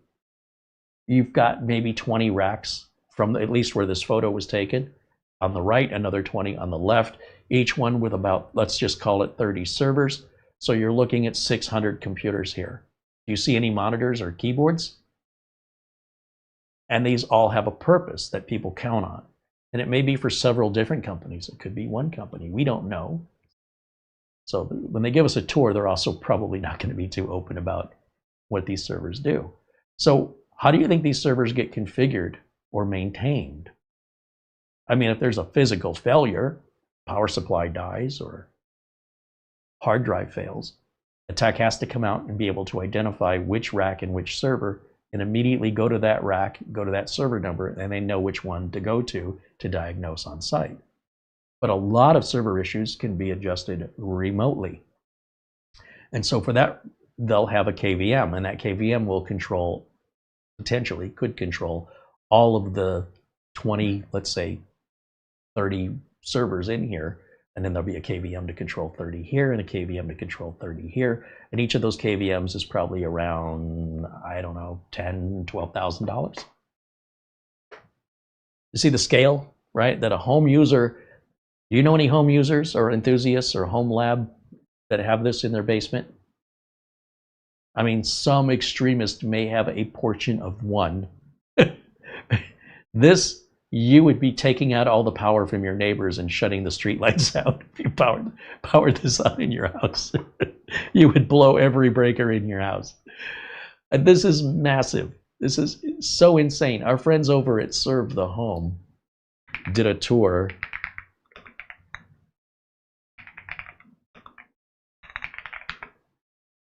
And the battery backup alone is insane. If you look here, the floor panels come up because all the cabling is running under the floors. The servers are sold to different companies. You'll see names of companies on the wall there. And this way, there's no espionage. You need to have a key to unlock the cage that your server is located in. Plus, you need to have identification to even get in the building with a fingerprint.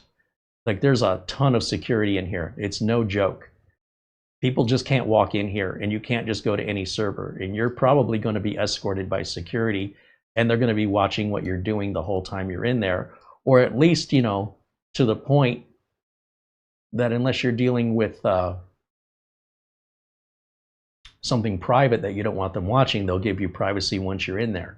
So this would be like your cooling system. This whole outdoor thing is all nothing but cooling. All these boxes that are behind them, those are all batteries and generators. So if power goes out, yeah, this is no joke. So if power, this is all cooling. That's showing the direction of the fluid. And of course, there's all these generators that can power this whole system of servers should the power go out from the electric provider. They can run this, I think, indefinitely as long as they've got diesel fuel. They can just keep running it off generators and batteries. Yeah, that's a big UPS. Okay, so that's where, just to give you some idea, some point of reference, this is where remote KVM comes from. This is where it is today, potentially for home users now, where this becomes an affordable option for those of us who see the benefit of this over remote software.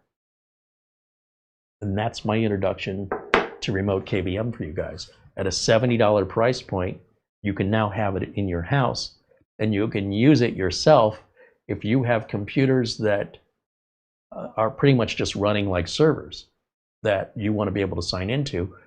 You don't need to have a keyboard, mouse, and monitor taking up space on a computer. You very rarely, say you turn it on and it just kind of auto runs. You can just have the box running, plug one of these into it, and you can do all your updates and maintenance from anywhere else in the house. On the other hand, you could also use remote software if you're using Windows or you know, standard operating systems that you can do that with. You just can't adjust the BIOS or anything like that without something like this, because the software needs to run in the operating system. So what do you do if your operating system's not up?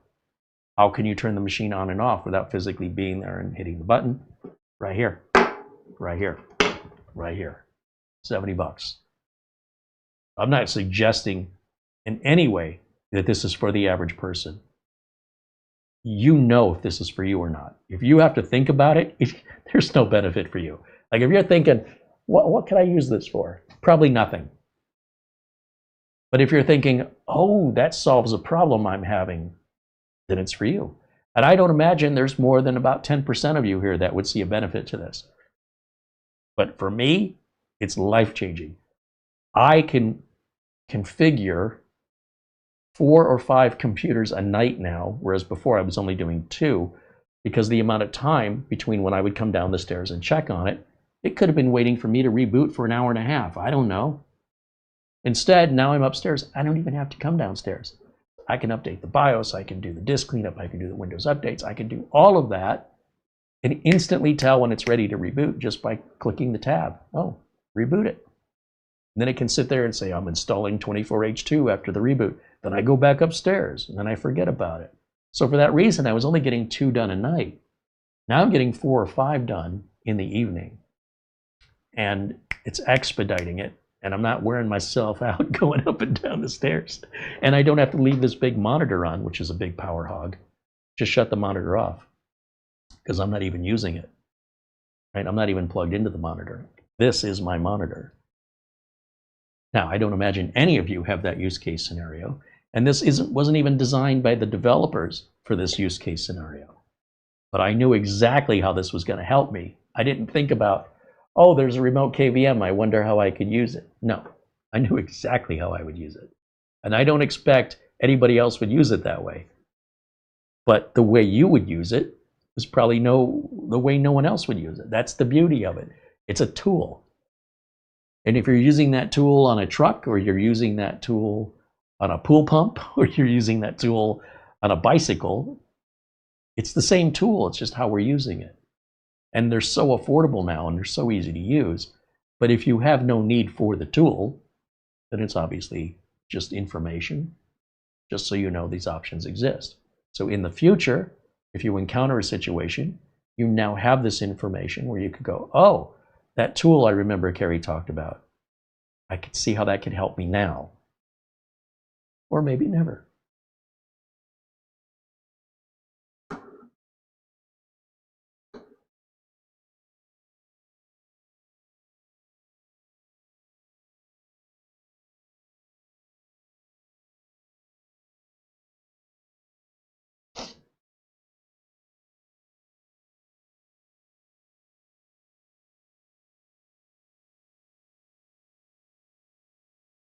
The Nano KVM, this is from, I think his name is Mental.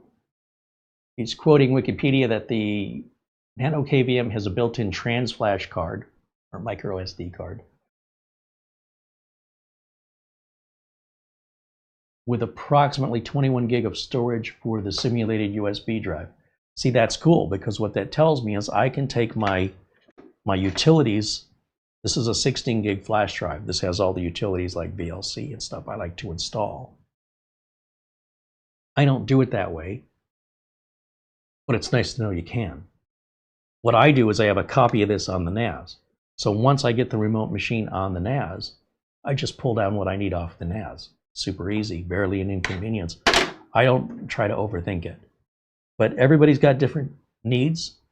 And the way you find that solution is just by knowing what your options are.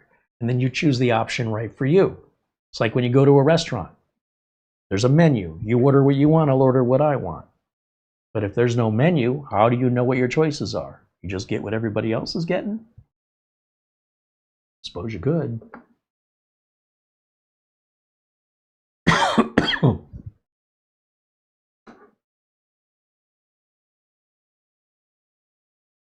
Scott Pysick. Hey, there's Scott. You still working for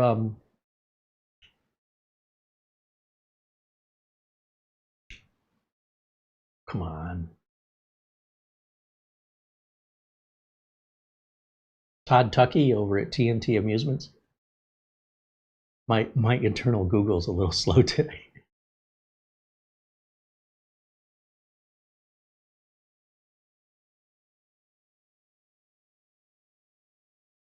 Bill Stodd said 1 KVM controls 1 computer. That's right.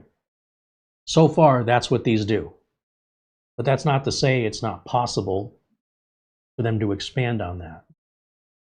The Pi KVM can control 2, but you're going to spend $400 for that. Instead, right now, you would just buy, for 70 bucks, just buy one of these for each computer. If you look, again, if I look at YouTube to give you an example of how somebody's using these, there's a Jet KVM, let's say server rack, just to give you an example of how people can mount these. So if I bring up this channel here, go back to my window capture. I'll show you how they're doing it on an extreme level, which is way beyond anything I would do. So this guy is showing these 3D printed rack mount pieces and how the KVM, the Jet KVM specifically, fits inside of it. And he can mount that in his rack to each server he's got.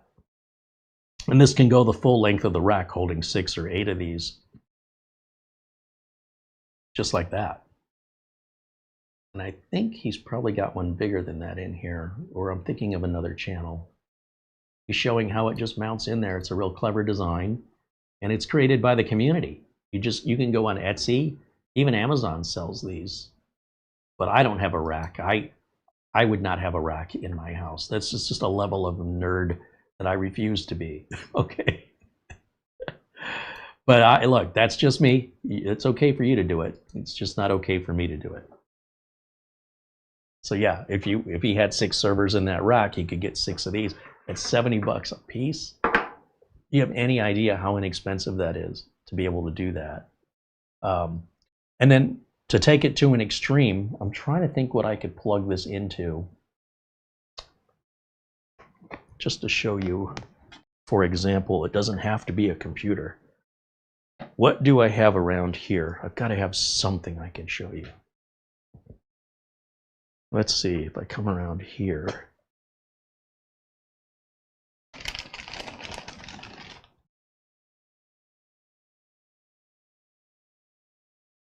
Yeah, this has HDMI on it. Does it have any charge on its battery? Oh, it appears to have a charge. Okay, so this will be kind of fun. Let's try something here. So here's my little arcade game, and despite it being all dusty, it apparently has a charge on the battery. Okay. See if we can play. Get my glasses out. Space Ace, defender of justice, truth, and the planet Earth. Ace is being attacked by the evil Commander Borg. Hold your fire! Who is that creep? No way, Borg, old buddy. Oh! I've been hit by the Infanto ray. Struggle with Dexter to regain his manhood. Destroy the Infanto ray. Defeat the evil Borg. HDMI cable, right? So we're still, I was unplugging the wrong end. I need this end. And we'll plug it into the HDMI port on the back of this arcade. You see there's no cables on this at all. It's not networkable. You can't put this on a network. It's a standalone little arcade game. So I'm going to plug the HDMI into it, like so.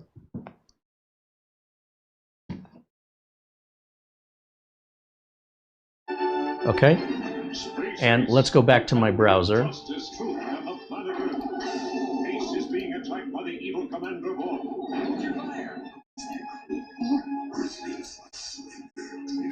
way, Borg, old buddy. I've been hit by the Infanto ray. So I'm going to go to Window Capture, and we'll go up here and we'll type in, what was the IP address? 192, yeah, 72, right? I log back in.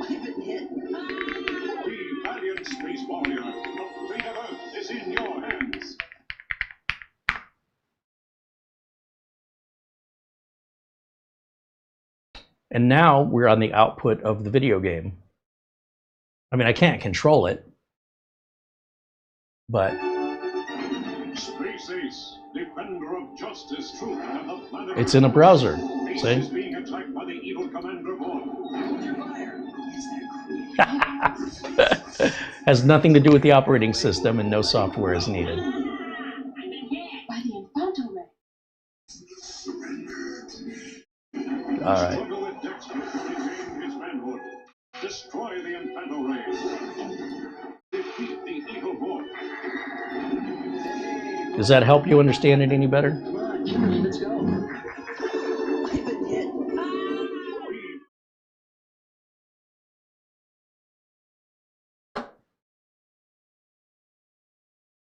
Scott Pysick with a $20 super chat. He says, this is a great topic. I'm still working with Todd Tuckey. I have a rack in my basement. Oh, see? Nerd alert. Caught one. Total nerd. That's what he says. His words. Total nerd.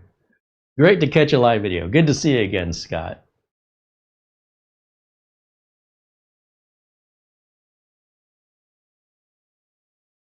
Coreyman says, Xbox, PS5, Nintendo Switch, DSLR camera. Yes, yes, and yes.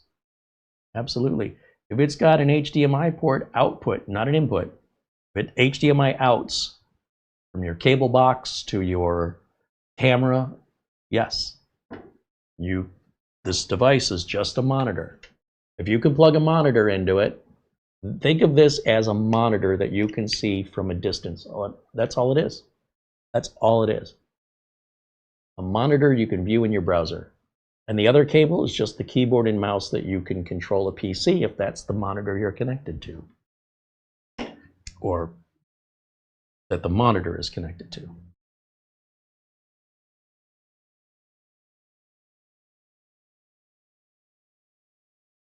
Bill Stodd said, let's see, I send a remote KVM to a customer and he plugs it in, he calls me and says my computer doesn't turn on anymore. Yeah, so that's not what this is for. For a customer, you would use instant house call, you would use software. You would not be, and I already said that. So I think maybe Phil, you either weren't here or you weren't paying attention, because I made it very clear this is not designed to go to a customer, this is for IT techs. Bill Stodd mentions there's no audio. I don't think this one covers audio. I didn't see the option. Only the Jet KVM so far I've seen do audio. However, let me go back to our settings, because I don't recall in our settings here an option for audio. And I know the Jet KVM absolutely does not do audio. So I'm guessing the Nano KVM does not do audio either. However, the GLI net will do audio.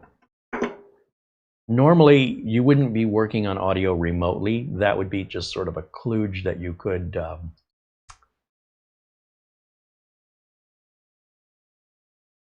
oh, I didn't have it on the window capture, did I? Well, that would be a bizarre use case scenario. And for that, if you needed audio, then that would justify getting the GLI net. Again, we're at first generation products here. So likely that will be added on in future revisions. It kind of depends on what the community wants to build, because a lot of this is community driven. And it's not a limitation of the device. Like, this has the ability. They just have to code it in. And then the question is, will it have enough processing power? Because we're going to steal processing power to process audio. That would be my guess. And then transmitting it is going to be more data that's sent over. And because this is seen as a tool and it's not an entertainment device, it's not built for entertainment. You might have fun stacking wrenches in a Jenga game. You could do that. It's not intended as a wrench to be an entertainment device. It's designed to be a tool. You don't have to use it that way. When you buy it, you can use it any way you want to. You can use it to stick under the leg of a table to keep it from wobbling. That's really a ridiculous thing, but you could absolutely do ridiculous things. So I would not personally want audio on these. Absolutely not. Because these aren't entertainment devices for me. These are tools, because I will go back to the whole hobbyist enthusiast thing. That's more hobbyist enthusiast. I'm just looking for something to do and play. I'm trying to earn a living. I don't have the luxury of time and money to sit around and play. I'd love to. I would love to, okay? But that's not an option that my life has afforded me, both literally and figuratively. I have to work if I don't want to lose the house. So as much as I want to play games, there might be a few minutes in a day for me to do that, but I'd rather just relax and turn my brain off and watch a little TV. I wouldn't overcomplicate my life with nonsense because I was bored. I have enough nonsense and complication in my life. So I use these to uncomplicate my life. I'm just showing you what's possible, not what's necessarily a recommended use case scenario. All right, just to be clear, you buy one, you use it any way you want. Frank Jimmy says, to summarize, how would you rate each KVM from most favorite to least favorite, or rate each one on a scale of 1 star to 5 stars? Well, my personal values, perspectives in use case, this is number 1 for me. And I wish I would have ordered 3 of these, because they had a Kickstarter where you could get 3 of them, or even think 5 of them. But I didn't know the tariff thing was going to happen. I was more worried because it was Kickstarter, they were going to take my money and I wasn't going to get anything. But as I started seeing YouTube content creators showing off theirs, oh, it's a real thing. You know, it's not just vaporware. So I'll buy one and we'll see if it arrives. And if I like it, then I'll buy some more. I also didn't know you can only back a Kickstarter one time. So we can find a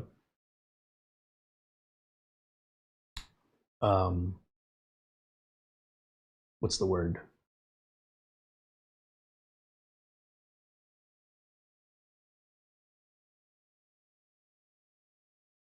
We can find a workaround for that. I'm trying to think of the word.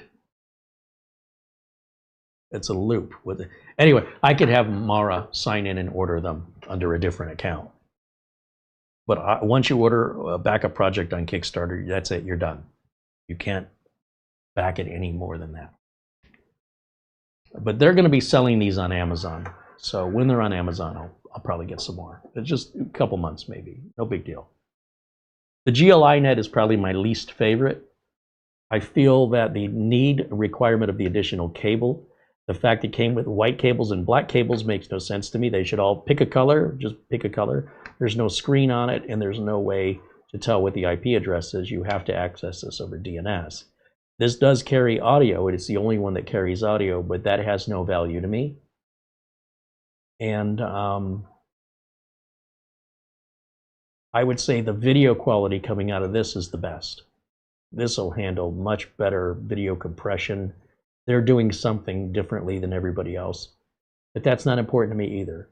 Oh, look how crisp the picture is. Oh, good, I really can see my Windows updates in 4K now. I don't need that. So that, even though the video is better and this carries audio, it lacks the screen. And they're all basically the same price. They're within $10 of each other. So for that reason, for my needs, this is my least favorite. However, there may be updates. There will be updates. And it's possible that those updates start manipulating this a little bit. That makes it more preferential for me. I don't like that I have to download an app to access this device remotely from outside of my own network.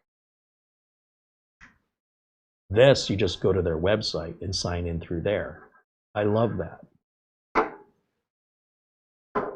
Finally, with today's Nano KVM, I don't know why it has a power button, and I don't know why it does not come with an HDMI cable. The others do.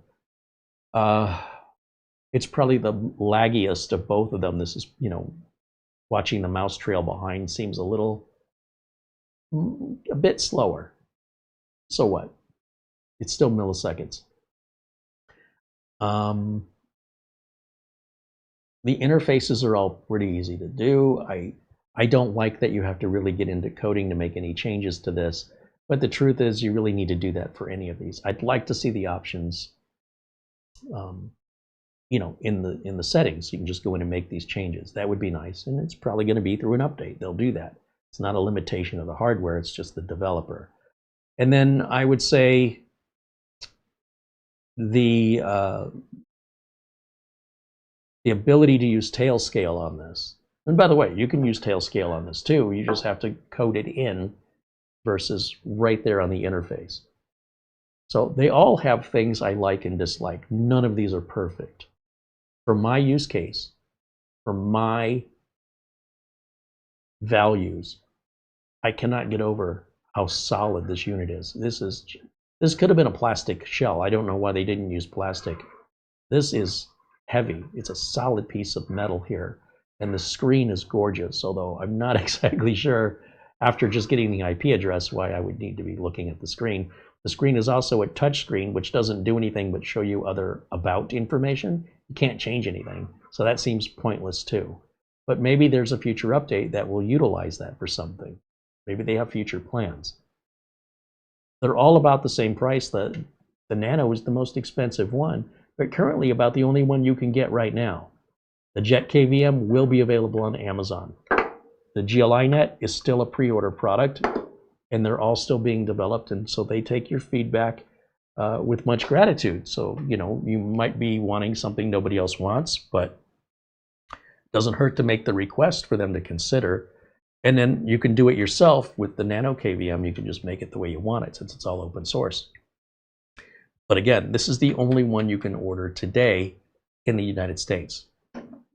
If you're watching from out of the United States, you can get a Jet KVM. The US is the only place you can't get it. And then the GLI net, they're shipping They're taking pre-orders and they're shipping, but you might wait a month. On the Nano KVM, I waited about 10 days. It's not too bad. And ordered it through Amazon. They're all plug and play. They're all easy to use. I like the Tailscale. Really like that on this unit. I don't like the app required on this unit for outside access, but inside of the network, I also don't like that it keeps asking me for a password. And the Jet KVM asks me if I want to use a password locally, and I tell it no. It says no problem, and it leaves me alone. That's another thing I like about the Jet KVM. If I want to access from outside the network, I can access it on my phone. I can't do that on the GLI net because the app's not available for the phone. And this, with Tailscale, I can access anything that has Tailscale compatibility. So that's pretty darn good. And Tailscale is free, and it's all encrypted, and it's really secure, better than any VPN I've ever used. It's faster, it's cheaper because it's free, and it's, in my opinion, far more secure than trusting any corporate VPN company to say, oh, your data is encrypted. Sure it is. Out of 5 stars, I'm going to go 4.2. 3. 3.7. 3.8. Nothing's 5. But they're first gen. Nothing's going to come out first gen. And just first time up to bat, you're going to hit a home run? Not likely. Possible, but not likely.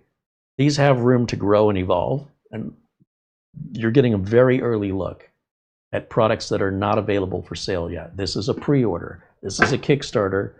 This is the only thing that's community driven, that's been publicly available, but has no corporation really behind. Well, Sipeed, and I suppose that U2, what's it called? It's a really weird website. It lists it on Amazon. It's here, let me open the browser. We'll go there together and take a look.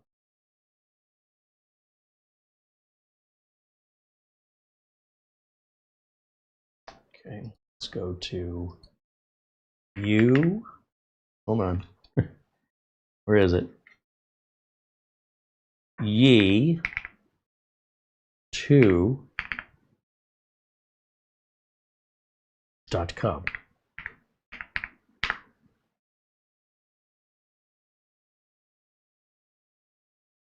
And so this is the company that makes all kinds of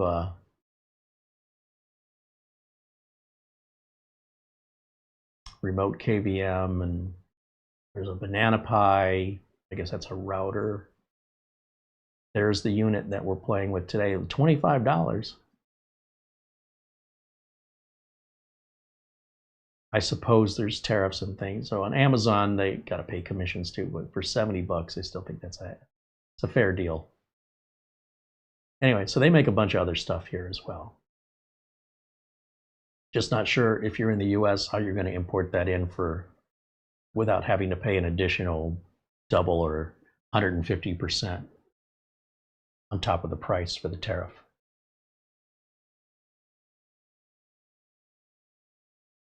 So I just go to Amazon instead. And you'll see when we look at Amazon, we type in Nano KVM. If you look at who the seller is, it's going to be, let's see, if we click on that. Oh, that says Waypon Dev. There's a few others in here. Like this one is the same unit for a few dollars more, and that's from Ye2. But the delivery says I could get this in 5 days. And this one, that's a little bit cheaper, says I can get it in about 2 weeks. So it's the same device with different sellers. And here's another one. It's a little cheaper at only $66. It's going to take 5 to 6 weeks before I'll get it. But it'll save me some money, like $3 or $8.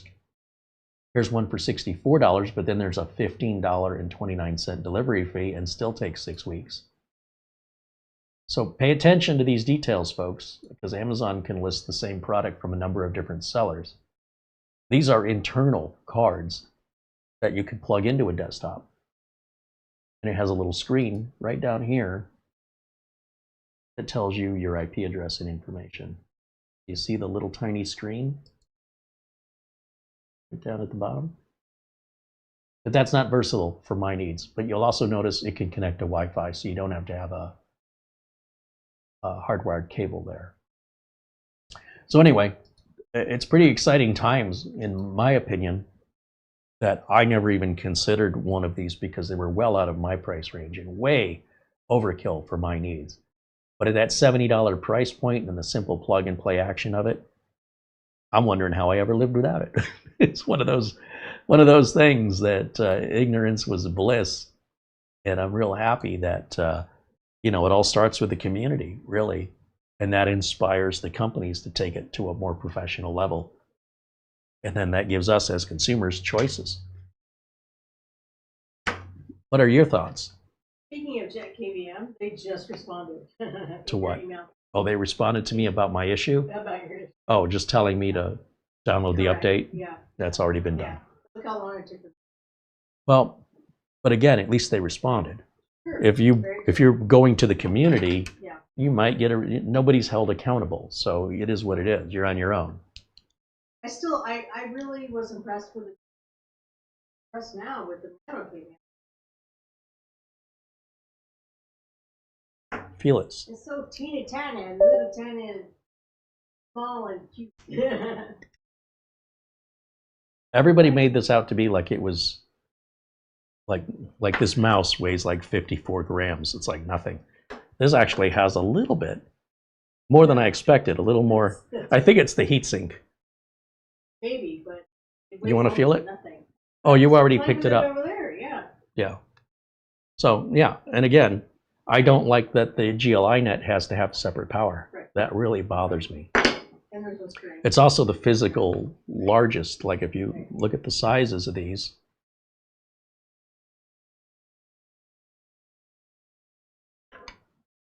I bet I could put the KVM and the Nano and still have the GLI net over, still sticking out. Those two are yeah. So this is my least favorite, but that's just for now. Like I say, there's some updates that can come out that can completely change this around. And there will be updates, I guarantee it. These are all Generation 1 products. All right, and let me just see if there's any final questions for our folks in the chat. Anything else in email I need to check? No, That's it? Okay.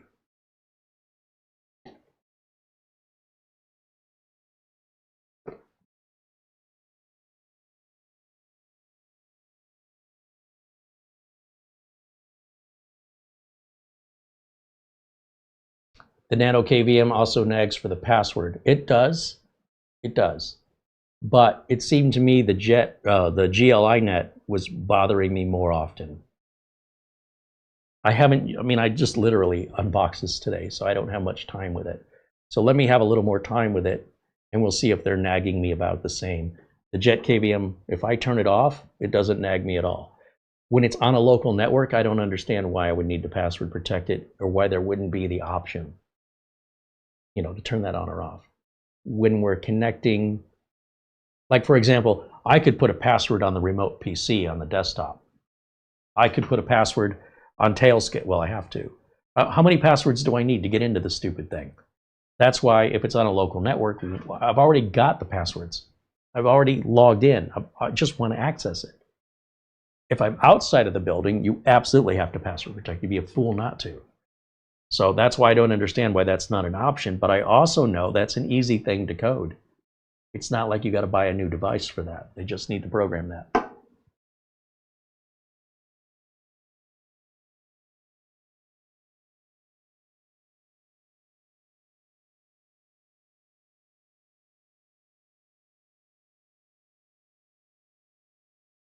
Mark Gaines with a 10-pound super chat says, though I have no need for one of these, it's still a fascinating subject.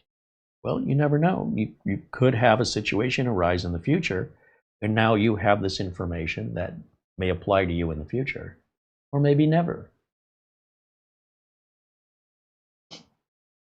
Frank Jimmy says, was the word I was looking for loophole? That's exactly the word I was looking for.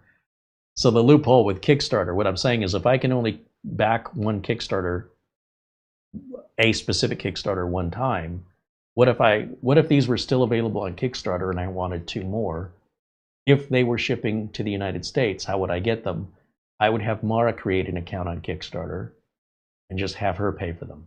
It's not like different people can't live at the same address. You know what I mean? So they wouldn't restrict that. I'm just surprised. You would think if somebody really liked what they received, their, what do they call it, a Kickstarter, when you get the product, when you get that, you really like it and you want to back the project some more, you'd think they would allow that. Now you're enthusiastic and you want to give them even more money to help back them. And Kickstarter says, no, you can't do that. It's not Jet KVM saying that. It's Kickstarter saying that's just the way Kickstarter works. I did not know that because I've never backed a Kickstarter before. I just don't trust it. I'm afraid too many projects or ideas and never actually come to be outside of prototypes that they don't send. So this is my first real Kickstarter experience. It was a good one, a good experience.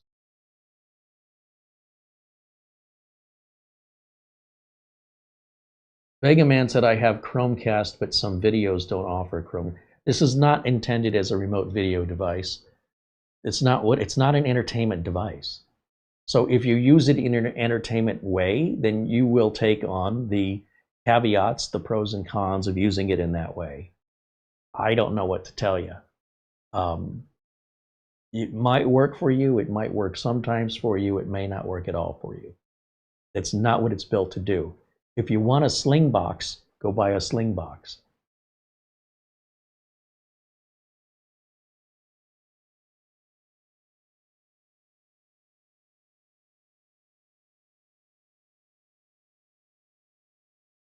Oh, Ernst said that $25 price was just for that bare circuit board, that you have to do all the work. You know, you have to get a memory card. You have to download the image from GitHub.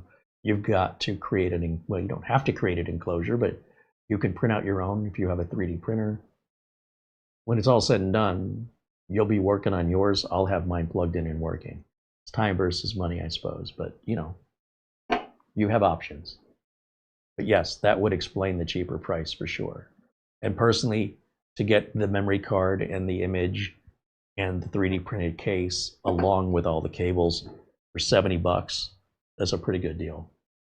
Although, for $10 less, the Jet KVM is an even better deal and is much better made. That's metal, that's just 3D printed plastic.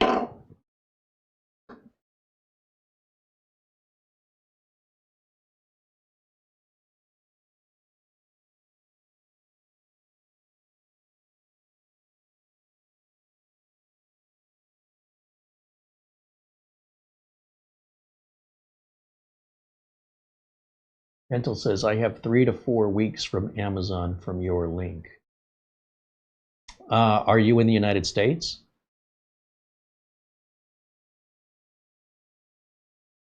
Bill Stodd said KVM switches were first made available years ago. Rotary switch setup would allow control numerous computers. Oh, well, that's a different, we're not talking about KVM. We're talking about remote KVM. There's USB KVM, remote KVM, and just KVM. And we've demonstrated KVM here years ago back at Studio A. When you're local and you have like 2 computers side by side. You know, our friend Mitch does that. He's got a computer on the left side of his desk and the computer on the right side. And I think Mitch has a keyboard and a mouse and a monitor for each computer. But he could use a KVM switch and plug his keyboard, mouse, and monitor into the KVM switch. And then the left side of the KVM switch, keyboard, mouse, and monitor goes into the computer on the left. On the right side of the KVM switch, computer, monitor, sorry, the monitor, the keyboard, and the mouse go to the right computer. That's 9 cables. And then the KVM also needs power, so then you have to plug it into the wall. That's 10 cables. And then when he wants to switch between computers, he just has 1 keyboard, 1 mouse, 1 monitor. and can push a button because the KVM will sit right on the desk and flip the keyboard, video, and mouse to the other computer and back again. And they often can use a hotkey combination, control shift something, so you don't have to physically have this within reach. You can hide it somewhere. It's a lot of cables, and those have been around a long time. This is doing that over IP, which is just damn cool. To me, I think that's really cool that it's so affordable now, and they've made it so tiny. Look, this was a 6-foot tall arcade game that cost $6,000 back in 1985, and today it is exactly replicated in every detail at 1/6 the original scale, but otherwise identical. And it's the exact same game, and they're able to compress that down for, you know, a couple $100. Even in the back of this, remember this was a Laserdisc game, so in the back we've got a Laserdisc player. So stupid. It's not. It's just for looks. But this is an exact replica of a $6,000 arcade machine that is fully playable. It is exactly identical in every way, in playability, joystick location and color, button location and color, even the coin slots in the front. And then inside, you've got a Laserdisc player, just like the real one. That's just the stupid amount of detail. Even the buttons on the Laserdisc player, it is exactly, why is that wet? It is exactly what the real unit in the 80s would have contained in the back. Obviously, it wouldn't have an HDMI port, but all of this is to scale, at 1/6 scale. Even the brand of DVD player, the color and the way the door opens is exactly the way it was manufactured and sold to arcades. And unless you'd been inside of one, how would you know that? Who had $6,000 to buy one of these for their house? And yet now you can buy them for a couple $100 and play it at home. Granted, it's a smaller screen and you're not having to put a quarter in every time. But the fact that they can get remote KVM down to this for $70 and a $6,000 6-foot tall arcade game down to whatever that is, 15 inches, fully playable, and you can even plug in a USB external controller if those controls are too small, and you can plug into your big screen TV if the screen is too small, and sit on your couch and play it for free. You don't have to keep pumping quarters into it. That's just the sign of the times. That's where we've gone. Even the coin door opens. It's so stupid. I love it. It's just a level of stupid that amazes me about how far we've come with technology in every scale. Even cars and the amount of gas mileage we're getting and horsepower out of little teeny tiny engines that you couldn't get out of a V8 Mustang in 1970. You're now able to do 3 times the amount of power with half the amount of cylinders while also improving the gas mileage. Technology. Amazing. The sloppiness of carburetors to the precision of fuel injector, you know, under direct fuel injection, high pressure, very high pressure fuel lines with precision measurement of timing. You don't have to time the engine anymore. The engine times itself. Holy moly. All of this happened just in my lifetime. Imagine where it'll be in 100 years. Well, I guess we'll all have to, because I don't think we'll all be around in 100 years. That sounds actually worse than anything else. All right, I'll take any final questions here and we'll wrap it up for today.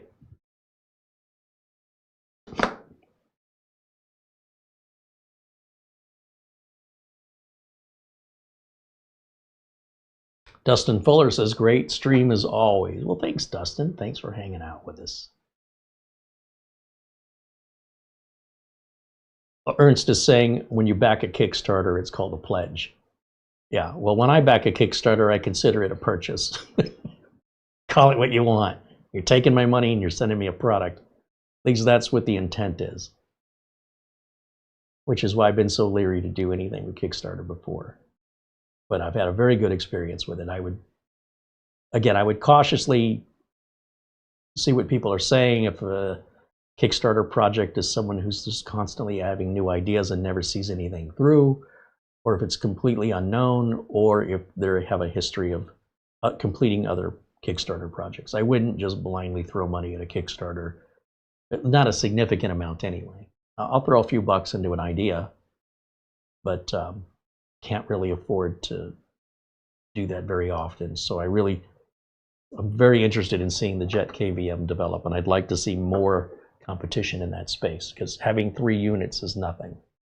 I want to see 12 units from all different makers and all different interpretations. We'll get there. This is just a very early look at this stuff. And I'm not the first to do any of these videos. There's plenty of videos that came before mine you can find here on YouTube that go more in depth, or even have different take on the way they need to use it and what they value or don't value. Whether it's the Jet KVM, the GLI-NET Comet, or the Nano KVM, there's plenty of that content on YouTube for you to search for and watch, and find other content creators who you might feel do a better job of explaining it or demonstrating it to your preference. Don't offend me none. Oh, Mental is in Sweden. So in Sweden, you probably want to look not at MyLink. When you're purchasing from MyLink, you're purchasing from Amazon.com in the United States. I don't know, in Sweden, would you order from Amazon Germany? Because I don't think there's an Amazon Sweden. But you want to go to whatever Amazon you would normally purchase from, so you don't have to wait for the thing to be shipped across the ocean. That's why there's an Amazon.co.uk, an Amazon.de, Amazon, etc., etc.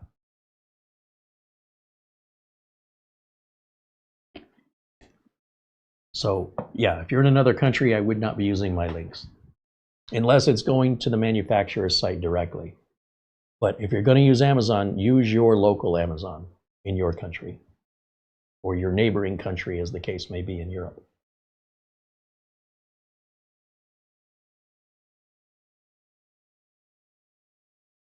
Dennis Hill said, does it have a shell interface for CLI? Hey, Mara? Yes. Do you know if these have a shell interface for CLI? Yeah, SSH. Though the SSH is that? Yes. Okay. Went over my head. What's CLI? The command line interface. Command line interface. Oh, okay. See, I'm not a Linux guy. You have an appointment. Oh, okay. Well, I guess I need to wrap it up then. Yeah. Does it have a shell interface? Bill Stott said gasoline fuel injection can be 35 to 55 psi. Diesel can be 2,700. No, I don't think that's right, Phil. I think modern, what do they call it? Like Volkswagen has TDI. Let me Google this. What is the fuel pressure of TDI?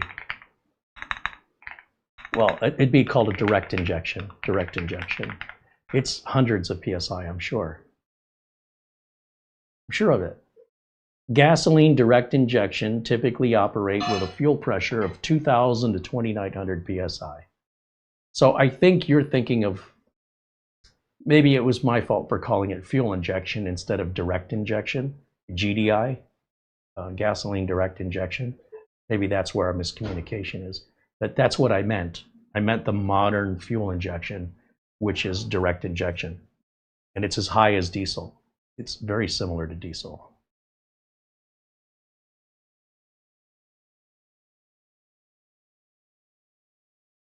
And with that direct injection, you get more power, you get cleaner emissions, you get better fuel efficiency. Yeah, gotta love it.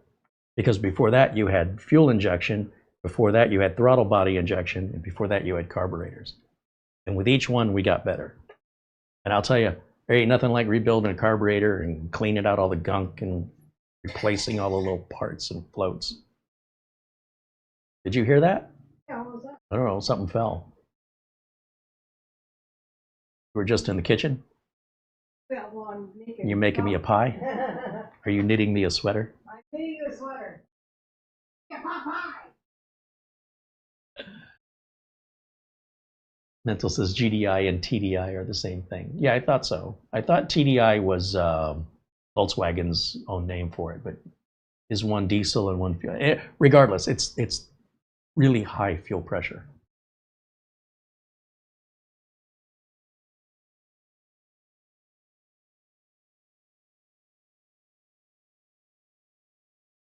But hey, it's not a car channel, and it's not my specialty. So you guys can Google that if you want to learn more about it.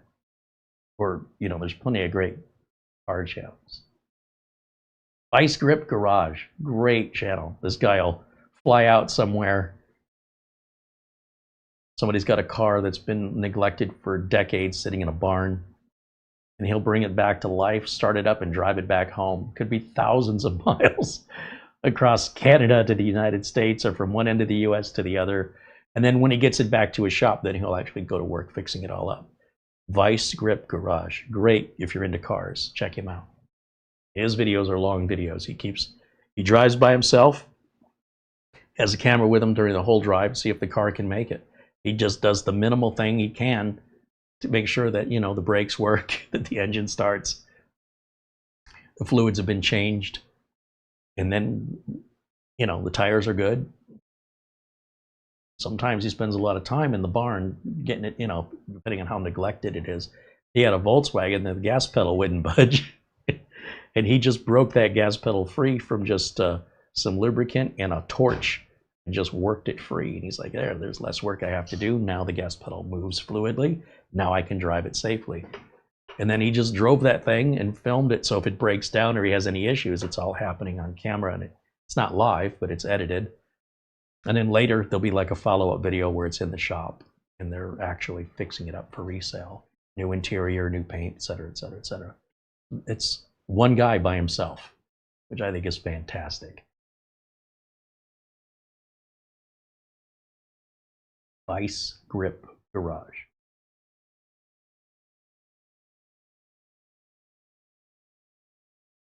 Mental says we have Amazon Sweden, but it still ships from the US or China.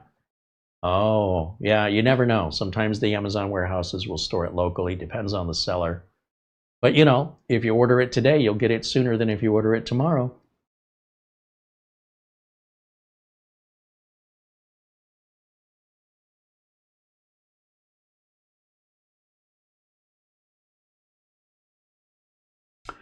Okay, I think that'll wrap it up for me for today. Overall, look, I wouldn't turn away any of these devices at this price point. And it's weird to me that the Jet KVM just happened to arrive first.